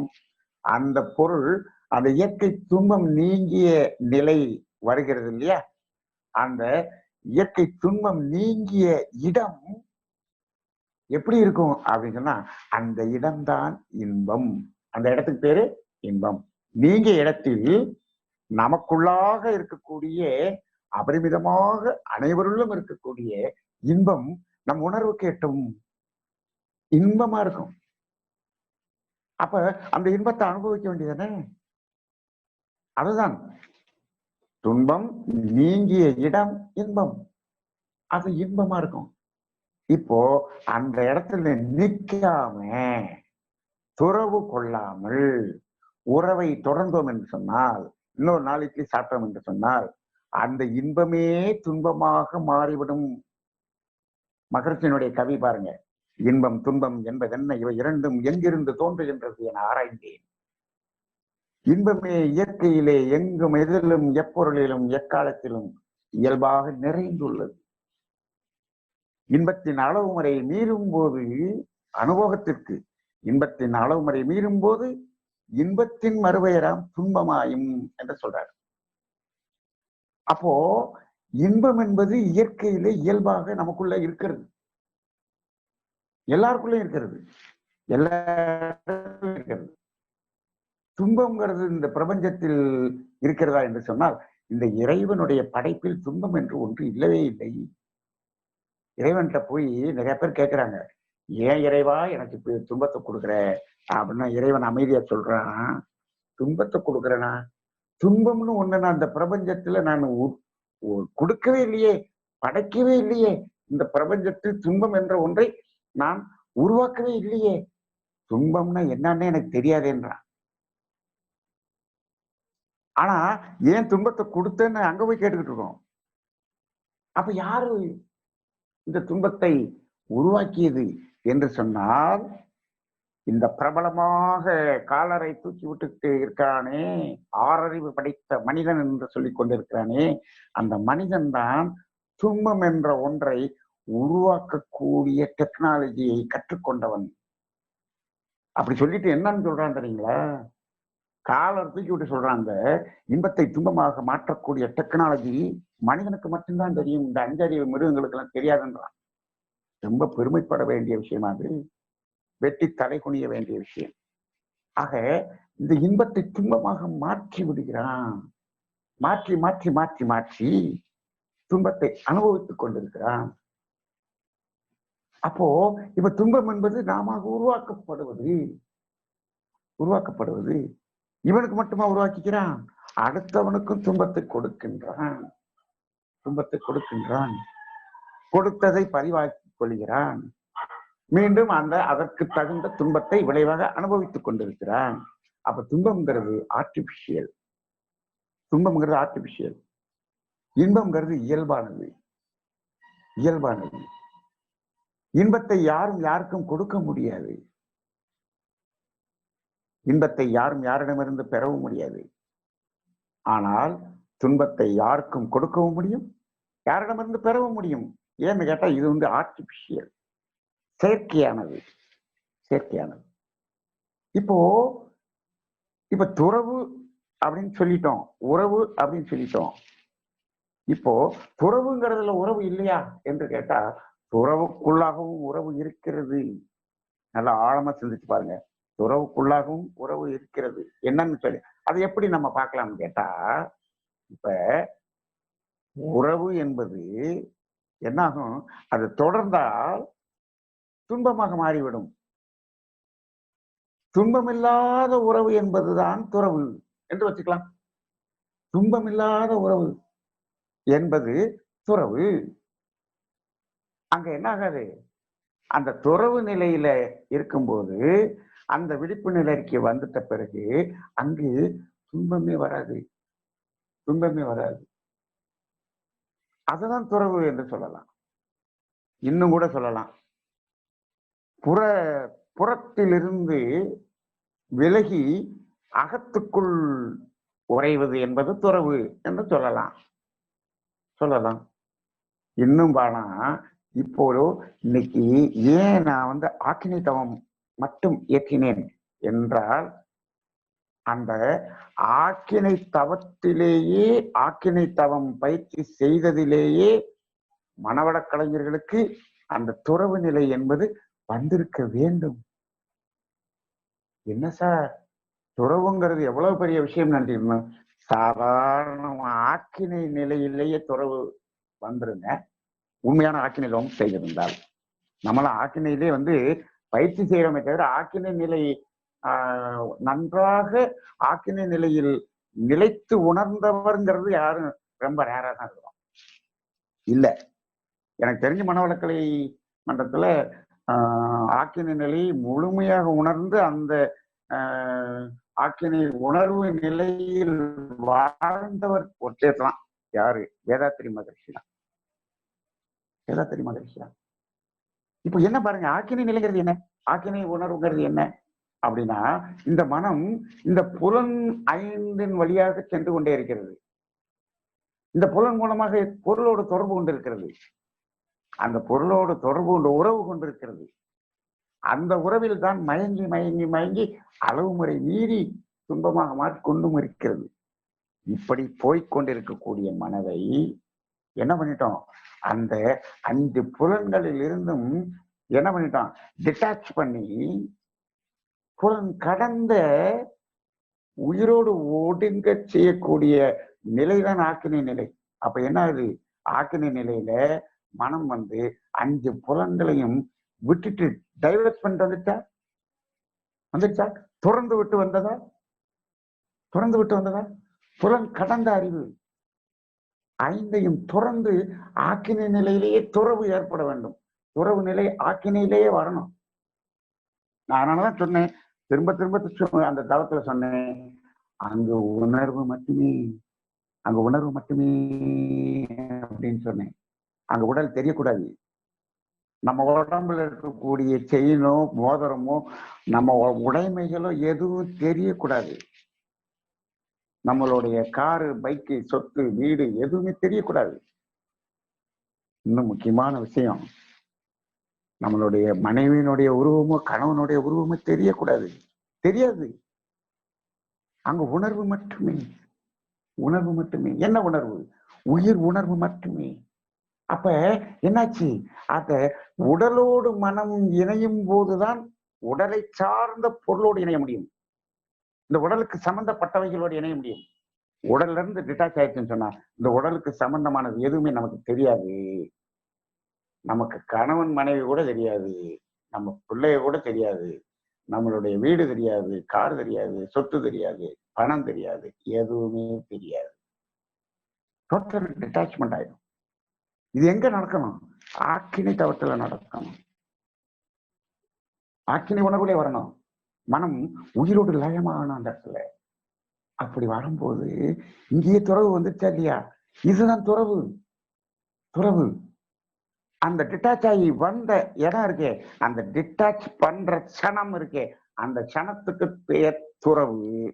அந்த டிட்டாச் ஆன பிறகு இந்த உயிர் உணர்விலேயே நிக்கிறோம் பாருங்க, அதுலயே நின்று நிலைக்கிறோம் பாருங்க. எத்தனை நிமிஷம் நின்னோம்? இன்னைக்கு ஒரு 5 நிமிஷம் நின்றுப்போம். அதுலயே நிக்கிறோம் பாருங்க. அந்த உணர்வு அதான் விழிப்புணர்வு. அதான் விழிப்புணர்வு.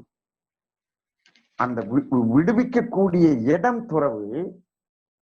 விடுவித்த பிறகு அந்த துன்பமில்லாத ஒரு இணைப்பில் துன்பம் வரக்கூடிய உறவிலிருந்து விடுதலை பெற்று மனம் துன்பமே இல்லாத நிலைத்த ஒரு இணைப்பில் இணைகிறதே, அந்த விடுவிப்பது என்பது துறவு, அதில் நிலைப்பது என்பது விழிப்புணர்வு. அதனாலதான் துறவு எனும் விழிப்புணர்வுன்னு தலைப்பட்டோம். அதுலயே நிக்கணும். எவ்வளவு நேரம் நிக்கணும்? சில பேருக்கு இன்னைக்கு நல்ல அனுபவம் இருந்திருக்கும். என்ன சார் அதுக்குள்ள தவத்தை முடிச்சுட்டாரே, இன்னொரு 10 நிமிஷம் அப்படியே இருந்திருக்கலாமேன்னு கூட தோணும். இன்னொரு 10 நிமிஷம் இருந்திருந்தா என்ன ஆகும் அப்படின்னா, அது எனக்கு தெரியும். இன்னொரு 10 நிமிஷம் அப்படியே அந்த உணர்வுக்குள்ள கொண்டு போயிருந்தா அதுக்கப்புறம் ஒரு 1/2 மணி நேரம் அப்படியே இருக்கணும்னே தோணும். உடல் உணர்வுக்கு வர்றதுக்கே மனசு வராது. அப்படி ஒரு நிலை இருக்கும். அப்ப அதுதான் ஆனந்தம். அந்த நிலை போயிடுவோம். ஆக துறவு என்பது துன்பமாக மாறாத நிலையில், துன்பமாக மாறுகின்ற நிலையிலிருந்து அதிலிருந்து தன்னை விடுவித்துக் கொள்வது என்பதுதான் துறவு. அப்ப இது ஒவ்வொன்றையும் வரணுமே. எல்லா பொருள் உறவுகளிலும் வர வேண்டும். மகரிஷி சொல்லுவாங்க, தலாணி வச்சு தூங்குறோம், காலையில அதை திறந்து விடுகிறோம். கார்ல வர்றோம், காரை விட்டுட்டு வீட்டுக்கு போயிடுறோம், திறந்து விடுகிறோம். செருப்பு போட்டு வந்தோம், செருப்பை கழட்டிட்டு வீட்டுக்குள்ள போறோம். போனோடனே சட்டையை கழட்டி போட்டோம். ஒவ்வொன்னா திறந்து விடுகிறோமே, திறந்து விடுகிறோமே. அப்போ இதுதான் துறவு. அப்ப இன்னும் இதுக்கு அடுத்த ஸ்டேஜ் போனோம் அப்படின்னா எப்படி போலாம் அப்படின்னம்னா, சார் அப்படின்னா இப்போ அந்த தேவைக்கு மேல இப்ப என்கிட்ட நிறைய இப்ப பொருள்கள் இருக்குதே. அப்படி இப்ப வீடு இருக்கு, கார் இருக்கு, இது இருக்கு, அது இருக்கு. இப்போ இதெல்லாம் இருக்குதே, இருக்கட்டுமா? இருக்கட்டும், இருக்கட்டும். முதல்ல துன்பமாக மாறாத நிலையில் தொடர்ந்து விழிப்பு நிலையில இருந்துடணும். அதுல அடுத்த லெவல் என்ன, அடுத்த லெவல் துறவு என்ன அப்படின்னு சொன்னா, இப்போ இது எல்லாம் இருக்கட்டும். வீடு இருக்குது, கார் இருக்குது, எல்லாமே இருக்குது, ரைட்டு. இப்ப அதுல ஒரு துறவு, என் மனதுக்கு என்ன துறவு வரணும் தெரியுங்களா? இது எல்லாமே இப்பொழுது என்னிடம் இருக்கிறது. நான் பயன்படுத்திக் கொண்டிருக்கின்றேன். இந்த வீட்டில் வசித்துக் கொண்டிருக்கின்றேன். நான் சுகமாக, அமைதியாக, ஆனந்தமாக உட்கார்ந்து தவம் செய்து கொண்டிருக்கின்றேன். இந்த வீடு எனக்கு பயனளித்துக் கொண்டிருக்கிறது அப்படிங்கிற உணர்வோடு இருக்கணும். ஆனா அதுல என்ன இது என்னுடையது அப்படின்னு அதுல போய் ஒட்டக்கூடாது. ஃபெவிகால் போட்டு ஒட்டக்கூடாது. அப்ப அந்த இடத்துல ஒரு டிட்டாச்சா இருக்க பாத்தீங்களா, அது ஒரு துறவு நிலை. இது ஒரு அட்வான்ஸ் லெவல். Advance level. முதல்ல இருந்தது பிரைமரி லெவல். இதுக்கு அடுத்தது அட்வான்ஸ் லெவல். என்ன லெவல்ல போகும் அப்படின்னம்னா, இந்த எனது அப்படிங்கிற உடைமை அப்படிங்கிற ஒரு பற்று இருக்கு பாத்தீங்களா, அதுல இருந்து இப்ப இது என்னுடையது அப்படிங்கிறது பதிலா இப்பொழுது என்னிடம் இருக்கிறது, என்னுடைய அனுபவத்துக்கு இருக்கிறது. ரைட்டு. இப்ப இது யார் வீடு? அப்படி என் வீடு அப்படிங்க, இப்போதைக்கு என்னுடையது, இப்போதைக்கு என்னுடைய பயன்பாட்டுக்கு இருக்கிறது. ரைட்டு. அப்போ என்னிடம் இப்ப பணம் இருக்குது, இப்ப 50 லட்சம் இருக்குன்னு வச்சுக்குவோம். ரைட்டு, இருக்கட்டும் இருக்கட்டும். ரைட்டு, இது என்னுடையது அப்படின்னு பிடிச்சு வைக்காம என்ன பண்ணணும், அட்டாச்மெண்ட் இருக்கட்டும்ங்கிறேன். இருக்கட்டும், என்னுடையதுன்னு அதை பிடிச்சு வைக்காம இருந்தோம் அப்படின்னு சொன்னோம்னா அது என்ன ஆகும்னா, காலத்தால இயற்கை என்ன பண்ணோம்னா அதுல இருந்து ஒரு பகுதியை ஒரு தூய்மையான ஒரு நற்பணிக்காக ஒரு கொடுக்கக்கூடிய ஒரு சூழலை உருவாக்கும். அப்ப என்ன பண்ணுவான், இதை பிடிச்சு வைக்காத மனம் இருக்கும்போது அதுக்கு கொடுத்து அது ஒரு நற்செயலை செய்துவிடும். பிடிச்சு வச்சிருந்தோம் அப்படின்னு சொன்னோம்னா என்ன பண்ணும் அப்படின்னு சொன்னோம்னா, அப்பயும் இயற்கை அதுக்கு ஒரு வேலையை செய்யும். அது என்ன பண்ணும்னா வம்பா பிடுங்கும். எங்க கொண்டு போய் அப்போலோ ஹாஸ்பிட்டல்ல போய் அங்க கொண்டு போயிருவோம். இப்போ அப்போலோ ஹாஸ்பிட்டல்ல போய் கொடுங்கறதுக்கும் இதுக்கும் வித்தியாசம் இருக்கிறது. இது நாம கொடுப்பது, அது இங்க இருந்து கொடுங்கிறது. நாம கொடுக்கறதுக்கும் அதுக்கு வித்தியாசம் இருக்கு. அப்ப ஒரு இப்ப ஒருத்தருக்கு ஒரு 100 ரூபாய் நம்ம ஒரு உதவி செய்கிறோம் என்று சொன்னா 100 ரூபாய் நம்ம விட்டு போயிடுச்சு. ஆனா 100 ரூபாய் தொலைஞ்சு போச்சு, இல்லை யாராவது பிடிக்கிட்டு போயிட்டாங்க. ஆனா அங்கேயும் 100 ரூபாய் தான் போச்சு. ரெண்டும் ஒரே நிகழ்வு தான். ஆனால் அதுவா போகும்போது இங்க மனம் வேதனைப்படுது, இங்க நீங்களா கொடுக்கும்போது மனம் மகிழ்ச்சியா இருக்கு, மகிழ்ச்சியா இருக்கு. ஆக இப்போ அடுத்த லெவல்ல துறவுங்கிறது எப்படி இருக்கணும் அப்படின்னு சொன்னா, அது ஒரு டிட்டாச்டு அட்டாச்மெண்ட். இது மூலம் என்னுடையது அப்படிங்கிற அந்த பொசசிவ்னஸ் அப்படிங்கிறதுல இருந்து மாறி இது என்னிடம் இப்பொழுது இருக்கிறது, எதுவும் என்னுடையது அல்ல, என்னுடையது அப்படின்னு அல்ல, என்னுடையது என்று சொல்லக்கூடிய ஒன்றே ஒன்று மட்டும் இருக்கிறது. அதை ஒண்ணும் பண்ண முடியாது. இப்ப பாருங்க, என்னுடையது என்று சொன்னால் அதை நான் யாருக்கும் கொடுக்க முடியாது. என்னுடையது அப்படின்னு ஸ்ட்ராங்கா இருக்குன்னு வச்சுக்கோங்க, அதை யாருக்கும் கொடுக்க முடியாது. நான் ஒன்னே ஒண்ணு இருக்குன்னு சொல்றேன், அதை வேணா நீங்க யாருக்கு வேணா கொடுத்து பாருங்க. கொடுக்க முடியும்னு சொன்னீங்கன்னா நானே கொடுக்குறேன், நீங்க வேணா வாங்கிக்கிறதுக்கு தயாரா இருந்தா நானே கொடுக்குறேன். என்னுடையது என்பதை யாருக்கும் கொடுக்க முடியாது, ஏன்னா அது என்னுடையது. ஆனால் இப்ப இந்த வீடு என்னுடையது என்று சொல்லுகிறோமே, இது யாருக்கும் கொடுக்க முடியாதா? இதை விற்க வேண்டிய ஒரு சூழ்நிலை வந்துச்சுன்னா நம்ம எழுதி கொடுத்துருவோம், நாளைக்கு இன்னொருத்தருடையதாக மாறிவிடும். இந்த கார் இன்னொருத்தருடைய மாறிவிடும், அனைத்து பொருள்களும் இன்னொருத்தருடையதாக மாறிவிடும். இன்னும் ஓப்பனா சொல்றேன், வெளிப்படையா சொல்லுவேன். என்ன சொல்லுவோம்னா, இது என்னுடைய மனைவி அப்படின்னு சொல்ற மட்டுங்க, அதை கூட சொல்ல முடியுங்களா? எதையுமே சொல்ல முடியாது. அதை கூட உரிமை கொண்டாடக்கூடாது. என்னுடையது என்று சொல்ல முடியாது, என்ன சொல்ல முடியாது, சொல்லக்கூடாது. என் மனைவி தான். என் மனைவி என்பது வேற, என்னுடைய மனைவி என்பது வேற. பொசசிவ்னஸ். இந்த பொசசிவ்னஸ் தான் எங்க போய் முடியும் தெரியல. நிறைய வீடுகள்ல என்னதுன்னா பொசசிவ்னஸ் எப்படி இருக்குன்னா, என்னுடைய கணவர் ரைட்டு, என் கணவர் ரைட்டு, என்னுடைய கணவர் ரைட், என்னுடைய கணவர். அதுல என்ன வருது பாருங்க, இவர் எனக்கு மட்டும்தான் கணவராக இருக்க வேண்டும் அப்படின்னு ஒரு பொசசிவ்னஸ் இருக்கு பாத்தீங்களா? அது சரியா தவறா? சரி, அது சரிதான். அந்த பொசசிவ்னஸ் இருக்கட்டும், அந்த அளவுல பரவாயில்ல. இவர் எனக்கு மட்டும்தான் கணவராக இருக்க வேண்டும், அது அந்த பொசசிவ்னஸ். அந்த பொசசிவ்னஸ் எப்படி தெரியுமா விரியுது? எப்படி விரியுதுமா? இவர் எனக்கு மட்டும்தான் கணவராக இருக்க வேண்டும், இவங்க அம்மாவுக்கு மகனாக இருக்கக்கூடாது, இவர் தம்பிக்கு அண்ணனாக இருக்கக்கூடாது, இவருடைய தங்கைக்கு அண்ணனாக இருக்கக்கூடாது. இப்படி போயிருந்தே பொசசிவ்னஸ். அப்ப தாய் தந்தையெல்லாம் எங்க போயிடுறாங்க? முதியோர் இல்லத்துக்கு போயிடுறாங்க. எந்த அளவுக்கு பொசசிவ்னஸ்? அப்ப அதுல கூட பொசசிவ்னஸ் எது? அதுவுமே பொசசிவ்னஸ் தேவையில்லை. அந்த உறவுகளிலும் பொசசிவ்னஸ் இருக்கக்கூடாது. என்னுடையது என்று ஒன்று இல்லை. அப்ப அந்த இடத்துல அப்படி ஒரு டிட்டாச்சா இருக்கக்கூடிய மனப்பக்குவம் வந்து விட்டார். அதுதான் துறவு. உறவோட இருக்கணும். அப்ப என்ன சொல்லணும்? இவர் என்னுடைய மனைவி, ஆனால் என்னுடைய மனைவி இல்லை, என்னுடைய மனைவி அப்படியே அதை என்ன பண்ணக்கூடாது. ஒரு பொசசிவ்னஸ் வரும்போது அங்க என்ன ஆயிருது, இப்போ இந்த அதாவது இது என்ன பற்றி சொன்னா தனதுங்கிறது வந்துடும். இந்த தனதுங்கிறது வந்த உடனே பார்த்துங்க அந்த இடத்துல அப்ப பாருங்க அதிகாரமும் அங்க வந்துரும் பாருங்க. ரெண்டு ஒண்ணு சேர்ந்துருமே. தான் தனதுல தான் வந்துருச்சுன்னு சொன்னா தனது வந்துடும், தனது வந்துருச்சுன்னு சொன்னா தான் வந்துடும். நீங்க பாருங்க எந்த இடத்துல அந்த அதிகாரம் பண்றோம் அப்படின்னு சொன்னா தனதுன்னு எங்கெங்கெல்லாம் இருக்கோ அங்க மட்டும்தான் அதிகாரம் பண்ண முடியும். அவ்வளவுதான். இது என்னுடைய மனைவி. உடனே நான் என்ன பண்றேன், நான் அப்படிங்கிற அதிகாரத்தை அங்க செலுத்துகிறேன். அவ்வளவுதான். அங்க ஒரு அம்மா போய்கிட்டு இருக்கு, அந்த அம்மாவை போட்டு நம்ம திட்ட முடியுமா? முடியாது. ஏன்? என்னுடையது அல்ல, என்னுடையது அல்ல. என்னுடையது என்ற உடனே அங்க என்ன ஆயிருது?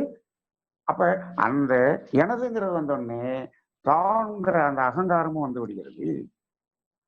இப்படிதான் இன்னைக்கு வாழ்க்கை ஓடுகிறது. அப்ப என்ன பண்ணணும்? அப்ப துறவு நிலைங்கிறது எங்க இருக்கு? எங்கேயோ ஓடிடுறது துறவு நிலையா? இல்லை.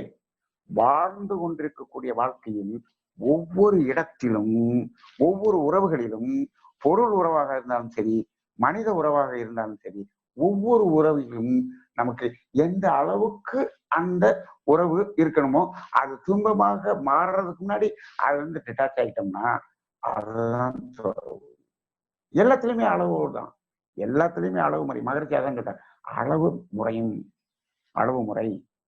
அந்த அளவு முறையிலிருந்து விலகிக் கொள்வது என்பதுதான் துறவு. துறவு. அப்ப ஒவ்வொன்றுலயும் அந்த துறவு இருக்கணுமே. நம்ம தூங்குறோம், தூங்கினா பரவாயில்ல, காலையில 11 மணி வரைக்கும் தூங்கிட்டு இருக்கலாமா? எந்திரிக்கணுமே. அப்ப ஒவ்வொன்றுலையும் உறவு கொள்கிறோம், அதுல இருந்து டிட்டாச் ஆகிக்கிறோம். அப்ப எப்பனாலும் டிட்டாச் ஆகிறதுக்கு ரெடிங்கிற அந்த உணர்வுலையே இருந்தோம்னா அதான் துறவு. துறவு. கணவன் மனைவியில யார் முன்னாடி போறான்னு தெரியாது இல்ல. அப்ப அந்த இடத்துல நாம என்ன பண்ணணும்? ஒரு டிட்டாச்சு மைண்ட்ல இருந்தா தான் நம்ம அடுத்து வாழ முடியும். அப்ப எல்லாமே ஒண்ணும். அப்ப என்ன சார், நானு கணவன் மனைவி பிள்ளைங்க அப்படிங்கறதுல அதுல என்ன இருக்கு? அது என்ன இருக்குன்னா அதுல கடமை உணர்வு மட்டும்தான் இருக்கு. அவங்களுக்கு செய்ய வேண்டிய கடமையும் செய்யணும். குழந்தைகளை பத்திட்டீங்கல்ல, ரைட், அதை கடமை செய்யணும். உடல் அறிவு இது ரெண்டையும் வளர்த்து கொடுக்கக்கூடிய அந்த வளர்ற வரைக்கும் அதை பராமரிக்க வேண்டிய கடமையை நம்ம செய்து ஆகணும். அவ்வளவுதான். வளர்ந்துருச்சுன்னு வச்சுக்கோங்க, அதுக்கப்புறம் என்னது அப்படின்னு சொல்ல முடியுமா? அங்க நிறைய பேர்ட்ட அந்த ஒரு அது எனது அப்படிங்கிற ஒரு நிலை வரும்போது பாருங்க அங்க கஷ்டமாயிடும். பையனை கல்யாணம் பண்ணி வச்சிருக்கீங்க, கல்யாணம் பண்ணி வச்சுன்னு இவ்வளவு நாளா என்னட்டையே தான் இருந்தா, நான் சொல்றதெல்லாம் கேட்டா, இப்ப கல்யாணம் பண்ணி வச்சுன்னு இப்ப அவ சொல்றதுதான் கேட்கிறேன், என்னை எதுவுமே பேச மாட்டேன், என்கிட்ட சொல்லவே மாட்டேன். என்னாச்சு? புலம்பல் வந்துச்சு. அப்ப நாம கடமை செய்ய வேண்டியது செஞ்சாச்சு, உடல் அறிவு வளர்த்தாச்சு, அவன் வேலைக்கு போயிட்டான், கல்யாணம் பண்ணி வச்சாச்சு, முடிஞ்சு, கிளிக்கு ரெக்கம் வாய்ச்சது, பறந்துருச்சா? அது அது பறக்கட்டும், பறந்து போயிட்டு வரட்டும். பறக்கவே விடலைன்னா என்ன பண்றது? ஆக ஒவ்வொரு நிகழ்விலும் துறவோடு இருந்தோம் என்று சொன்னால் துன்பமில்லை. அப்போ இந்த துறவை நம்ம இரண்டாக பார்க்கிறோம். ஒவ்வொரு பொருளிலும் நாம் உறவு கொள்ளும்போது அது தொடர்ந்தால் அது துன்பம் என்ற ஒரு ஞானம். அதை என்ன பண்றது? அதை தொடராமல் அதுல ஸ்டாப் பண்ணி அப்படியே விலகிக் கொள்வது, அது ஒரு துறவு. அதே போல அந்த பொருள்கள் அனைத்தும் என்னுடையது. ஏன்னா இப்ப அனுபவிக்கிறதுல இருந்து விலகிறது ஒரு துறவு. அந்த அடுத்த அனுபவத்துக்காக வச்சிருக்கிற பொருள்கள் அனைத்திலும் இதெல்லாம் என்னுடையது அப்படிங்கிறதுல இருந்து ஒரு ஒரு பிரிவு நிலை வரணும். அது ஒரு துறவு. இதே போல உறவுகளிலும் ஒரு ஒரு துறவு நிலை, ஒரு டிட்டாச்சு அட்டாச்மெண்ட் அங்கேயும் அப்படிதான் இருக்கணும். அப்படி இல்லைன்னு சொன்னோம்னா அங்கேயும் பிணக்கு வந்துவிடும். அப்ப எல்லா இடத்துலயுமே ரொம்ப ரொம்ப ஒண்ணு அதிகமா போனோம்னா சொல்லுவாங்க நிறைய பேர், ரொம்ப இவங்க 2 பேரும் ரொம்ப அப்படியே ஃப்ரெண்ட்ஷிப்ல ரொம்ப இதா இருக்காங்க, இதுக்கு நல்லதுக்கா தெரியல, கூடிய சீக்கிரம் சண்டை போட்டு வெளியே வந்துடுவாங்கன்னு சொல்லுவாங்க. அப்ப அதுபோல எந்த உறவாக இருந்தாலும் அந்த உறவில் ஒரு துறவு அப்படிங்கிற அந்த ஒரு டிட்டாச்சு அதுல இருக்கணும். சரி, இப்போ நான் சொன்னேன், ஒண்ணு சொன்னேன், எதை நாம என்னுடையது என்று கொடுக்க முடியாத ஒன்று இருக்கிறது அப்படின்னு சொன்னேன். அது எது என்று இப்ப எல்லாரும் உங்க மனசுல கேள்வி கேட்டுக்கிட்டே இருக்கீங்க. எது என்று சொன்னால், என்னுடைய வினைகள் என்பது என்னுடையது மட்டுமே. என்னுடையது மட்டுமே. இதை யாருக்காவது கொடுக்க முடியுமா? கொடுக்க முடியுமா? கொடுக்க முடியாதே. யாரும் வாங்குறதுக்கு ரெடியா இல்லை. ஆனால் இதை நான் கொடுக்கவும் முடியாது. ஏன்? இது என்னுடையது. இது என்னுடையது. ஆக இது என்னுடையது என்று சொல்லிக் கொள்ளக்கூடிய ஒரே ஒரு தகுதி என்னுடைய வினைக்கு மட்டும்தான் இருக்கிறது. மற்றதெல்லாம் இப்போதைக்கு என்னுடையது. அப்ப உண்மையிலே யாருடையது என்று ஒரு கேள்வி வரும். உண்மையிலே யாருடையது?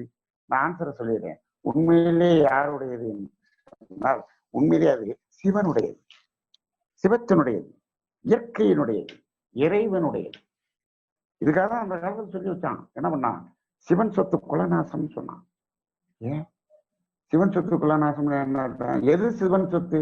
நம்மால என்னமோ தப்பா புரிஞ்சுக்கிறோம். சிவன் கோயில் பேர்ல எழுதி வச்ச சொத்தெல்லாம் சிவன் சொத்து என்று நாம் தவறாக புரிந்து கொண்டிருக்கிறோம். சிவன் கோயில் பேர்ல எழுதி வச்ச சொத்து மட்டும் சிவன் சொத்து இல்லை. இங்க இருக்கக்கூடிய அனைத்தும் சிவன் சொத்து. இது எப்படின்னா, இதெல்லாம் சிவன் சொத்து என்று உணர்ந்தவர்கள் சிவன் கோயில் பேர்ல எழுதி வச்சான். உணராதவன் என்ன பண்ணான்? தன் குலத்து பேர்ல எழுதி வச்சான், தன்னுடைய சந்ததி பேர்ல எழுதி வச்சான்.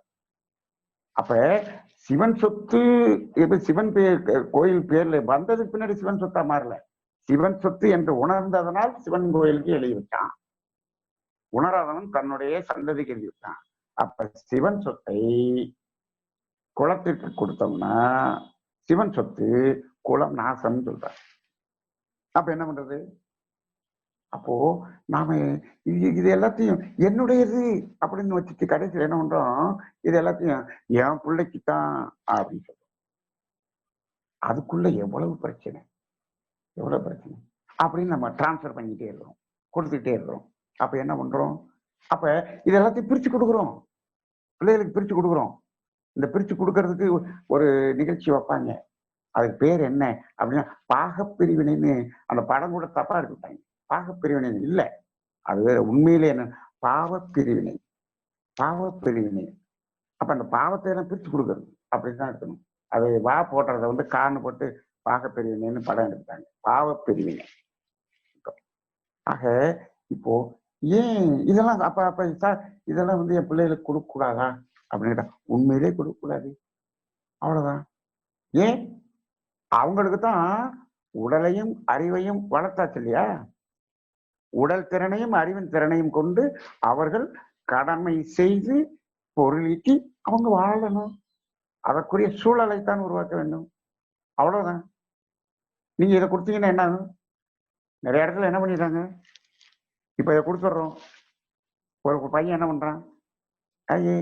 எங்க அப்பா ஒரு காம்ப்ளெக்ஸ் கட்டி வச்சிட்டாரு, மாசம் 3 லட்ச ரூபா வாடகை வருது, அப்ப அதனால நான் என்ன பண்றது இல்லை, நான் ஒன்றும் வேலையை செய்ய வேண்டிய அவசியம் இல்லை, கடமையை செய்யறதில்லை, கடன் சமுதாயத்தில் பெற்ற கடனை திருப்பி செலுத்துவதில்லை, அப்படி போயிடறான்.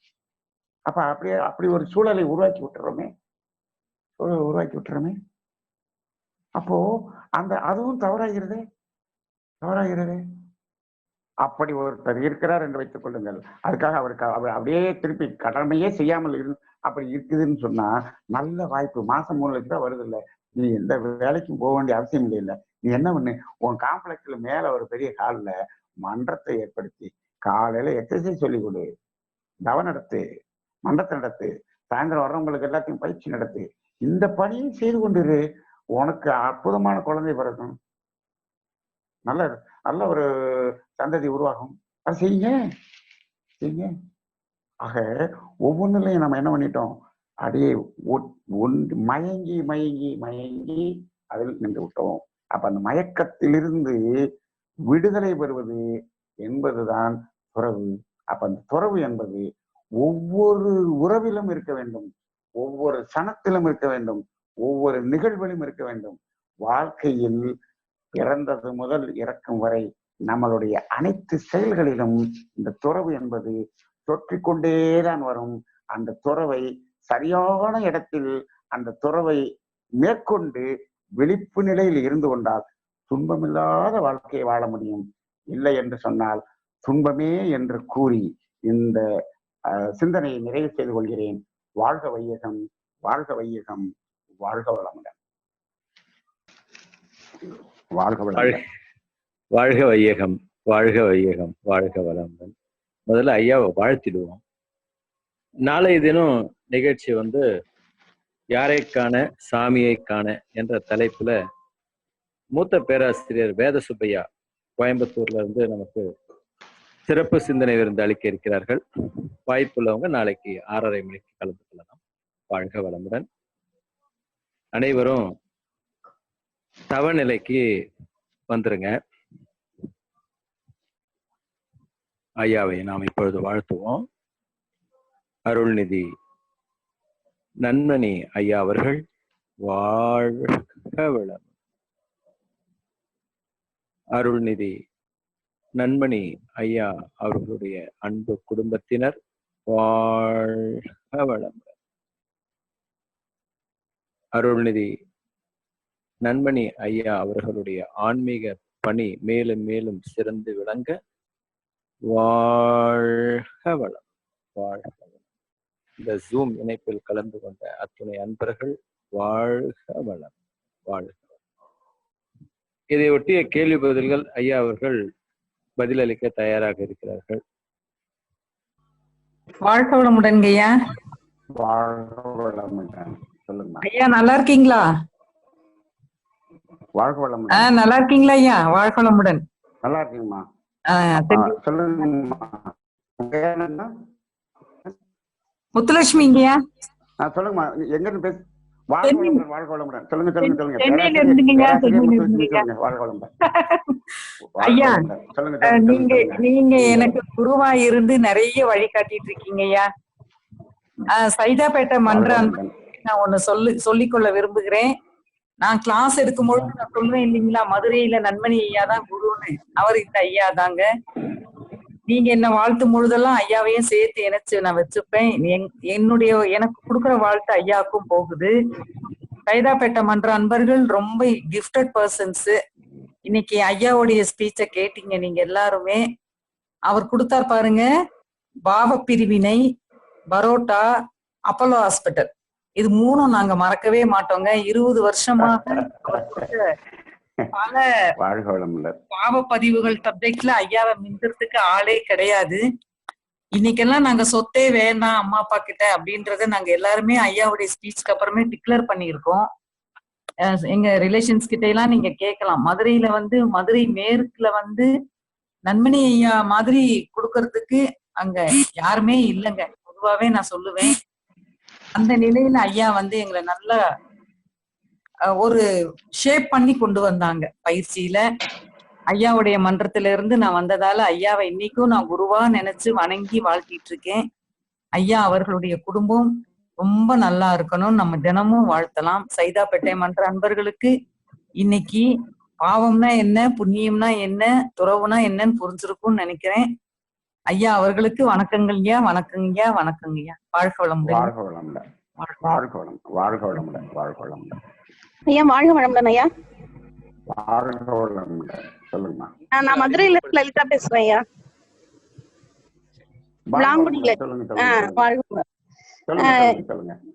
ஐயா, எனக்கு ஒரு சந்தேகம் தான். ஆனா நான் இப்பதான் கொஞ்சம் உங்களுக்கு தெரியும், இப்பதான் ஆரம்பிச்சிருக்கேன். அதனால இந்த சந்தேகம் கரெக்டா தப்பான்னு எனக்கு தெரியல.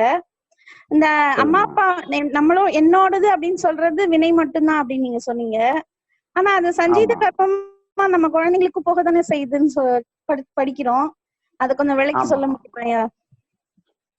வாழ்க வளமுடன். அதாவது என்னுடையதுதான் என்று சொல்கிறோம். இப்ப நம்ம குழந்தைக்கு கொடுத்துட்றோமே, யாருக்கும் கொடுக்க முடியாதுன்னு சொல்றோமே, நம்ம குழந்தைக்கு கொடுத்துட்றோமேன்னு சொல்றோம். நமக்கு குழந்தைக்கு கொடுக்கறது ஜெராக்ஸ் தான் கொடுக்குறோம். நாம ஒரிஜினல் நம்மகிட்ட தான் வச்சிருக்கிறோம். நாம என்ன பண்ணிடுறோம்னா அந்த ஜெராக்ஸ்ல போய் இந்த ஒரிஜினலோட இறந்த பிறகு அங்க இணைந்து விடுகிறோம். நாம் வேறு, நம்ம குழந்தை வேறு அல்ல. நாம் தான் குழந்தை, குழந்தை தான் நாம், ரெண்டு ஒன்றே. வாழ்க வளமுடன். தேங்க்யூ ஐயா. வாழ்க வளமுடன். நன்றி ஐயா. வாழ்க வளமுடன்.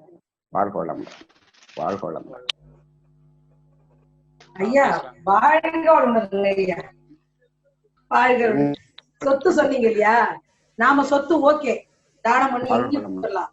ஆனா வரும்போதே சம்மந்தி பாருங்க, அவளுக்கு அம்மா வீட்டுல இருந்து சொத்து வரும், அது உனக்கு தாண்டா இப்படி சொல்லி வைக்கிறாங்க. இதை என்ன பண்றது?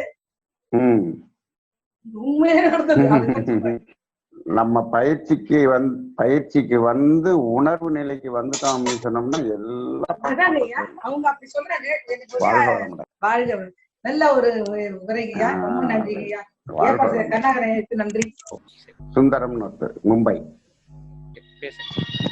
வாழ்க வளமுடன் ஐயா. ஐயா வாழ்க வளமுடன். வாழ்க வளமுடன். அதாவது கணவனுடைய கல்யாணம் முடிஞ்ச கணவனுடைய பதிவுகள் எல்லாம் மனைவிக்கு போகுமா, இல்லாட்டா அவங்க 2 பேருடைய வினைப்பதிவும் தனித்தனியா தான் இருக்கு? 2 பேருடைய வினைப்பதிவும் தனித்தனி தாங்கய்யா. அதாவது பதிவை வந்து நாம வந்து மனைவியிட்ட கொடுத்துட முடியாது, மனைவியினுடைய பதிவை நம்ம வாங்கிக்கிற முடியாது, அப்படியெல்லாம் டிரான்ஸ்ஃபர் பண்ணிக்க முடியாது. ஆனால் அந்த பதிவிலிருந்து எழுகின்ற எழுச்சியாக வரக்கூடிய எண்ணங்கள் அப்படிங்கிறது இருக்கு இல்லையா, அதை நம்ம தான் அவங்கள்ட்ட கொடுத்து நீங்க எழுச்சிக்கீங்க அப்படின்னு அந்த டிரான்ஸ்ஃபர் அப்படிங்கிறது இல்லைங்க. நம்ம 2 பேரும் சேர்ந்து நம்ம குழந்தைகள்கிட்ட டிரான்ஸ்ஃபர் அப்படின்னு அர்த்தம். வாழ்க வளமுடன்.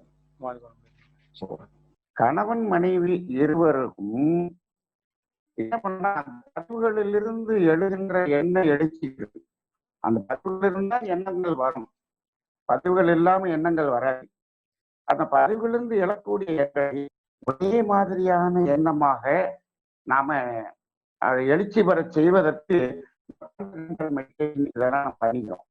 அப்படிதான் ஒரு சமநிலை உருவாக்கி கொள்ளலாம்.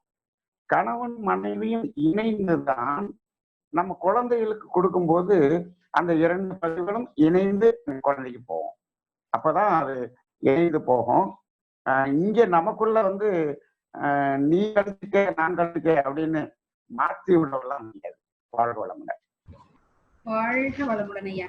இன்றைய சிறப்பு சிந்தனை அருமையாக, சிறப்பாக, ஆணித்தரமாக உறவிலே கண்ட உண்மை நிலை துறவு என்பது மகரிஷியோட கருத்துக்களை நீங்க ரொம்ப அருமையாகவும், ஒவ்வொரு க்ஷணத்திலையும் நாம துறவிலே இருக்கிறோன்றத வாழ்க்கையில எப்படி நம்ம மேம்படுத்திக்கலாம் அதை 2ஆ பிரிச்சிருக்கீங்க. ஒவ்வொரு க்ஷணமும் ஒவ்வொரு அசைவும் துறவும் என்பதும், விழிப்புணர்வுல நாம எப்படி அந்த துறவை மேற்கொள்ளணும், அளவு முறை மீறினால் இன்பத்துலதான் இருக்குது அந்த துன்பம் அப்படின்றதும் ரொம்ப அழகா சொல்லியிருந்தீங்க. சிறப்பான ஒரு இந்த துறவுன்றத மேக்சிமம் யாரும் என்ன பொறுத்த அளவுக்கு சொல்றதுக்கு லைஃப்ல யோசிச்சுட்டு கூட இருந்திருக்க மாட்டோம். ஆனா அந்த துறவுன்றத நம்ம ஆக்னி தவத்தை நல்லா செஞ்சாவே நம்ம இந்த துறவுன்ற இந்த வாழ்வினோட ஒரு முழுமையை, துறவு என்னும் விழிப்புணர்வு தான் வாழ்வின் முழுமைன்னு நீங்க சொல்லி முடிச்சிருக்கீங்க. அருமையான ஒரு சிந்தனை. இதை கிடைத்த அனைத்து அன்பு உள்ளங்களுக்கும் மிக்க நன்றி. அதே மாதிரி இந்த சிறப்பு சிந்தனை அளித்த மூத்த பேராசிரியர் நன்மணி ஐயா அவர்களுக்கு மிக்க மிக்க நன்றிகளும் வாழ்த்துக்களும். இந்த ஜூம் இணைப்பில் இணைத்து கொண்டுள்ள அனைத்து அன்பர்களும் வாழ்த்துக்கள். அதே மாதிரி இந்த ஜூம் இணைப்பில் இணைந்து தொண்டாற்றும் அனைத்து அன்பர்களுக்கும் நன்றிகளும் வாழ்த்துக்களையும் தெரிவித்துக் கொள்கின்றோம். ஒரே ஒரு அம்மா கையை உழைத்திருக்காங்க. ராஜ்குமார் சார் கூப்பிடலாமா? ஐயா வாழ்க வளமுடன்.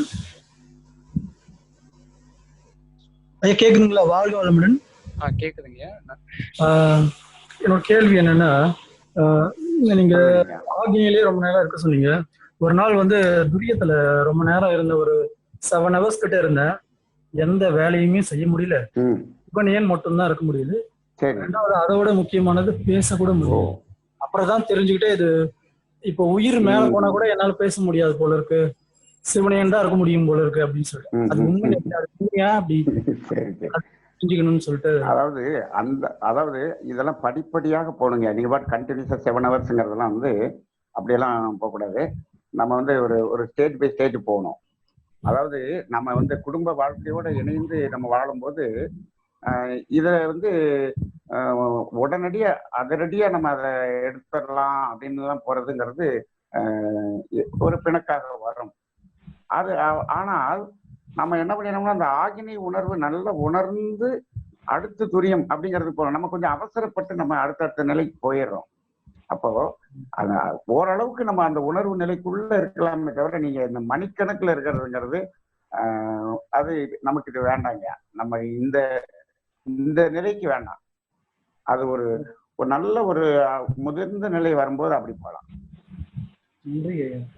அதனால ரொம்ப அதிகமான நிலை வேண்டாங்க. வாழ்க வளமுடன். நன்றி. நண்பனி ஐயா எல்லாரையும் வாழ்த்திருங்க ஐயா. ஐயா வாழ்க வளமுடன். பேராற்றல் இரவும் பகலும் எல்லா இடங்களிலும் எல்லா நேரங்களிலும் எல்லா தொழில்களிலும் உறுதுணையாகவும் பாதுகாப்பாகவும் வழிநடத்துவதாகவும் அமையட்டும்.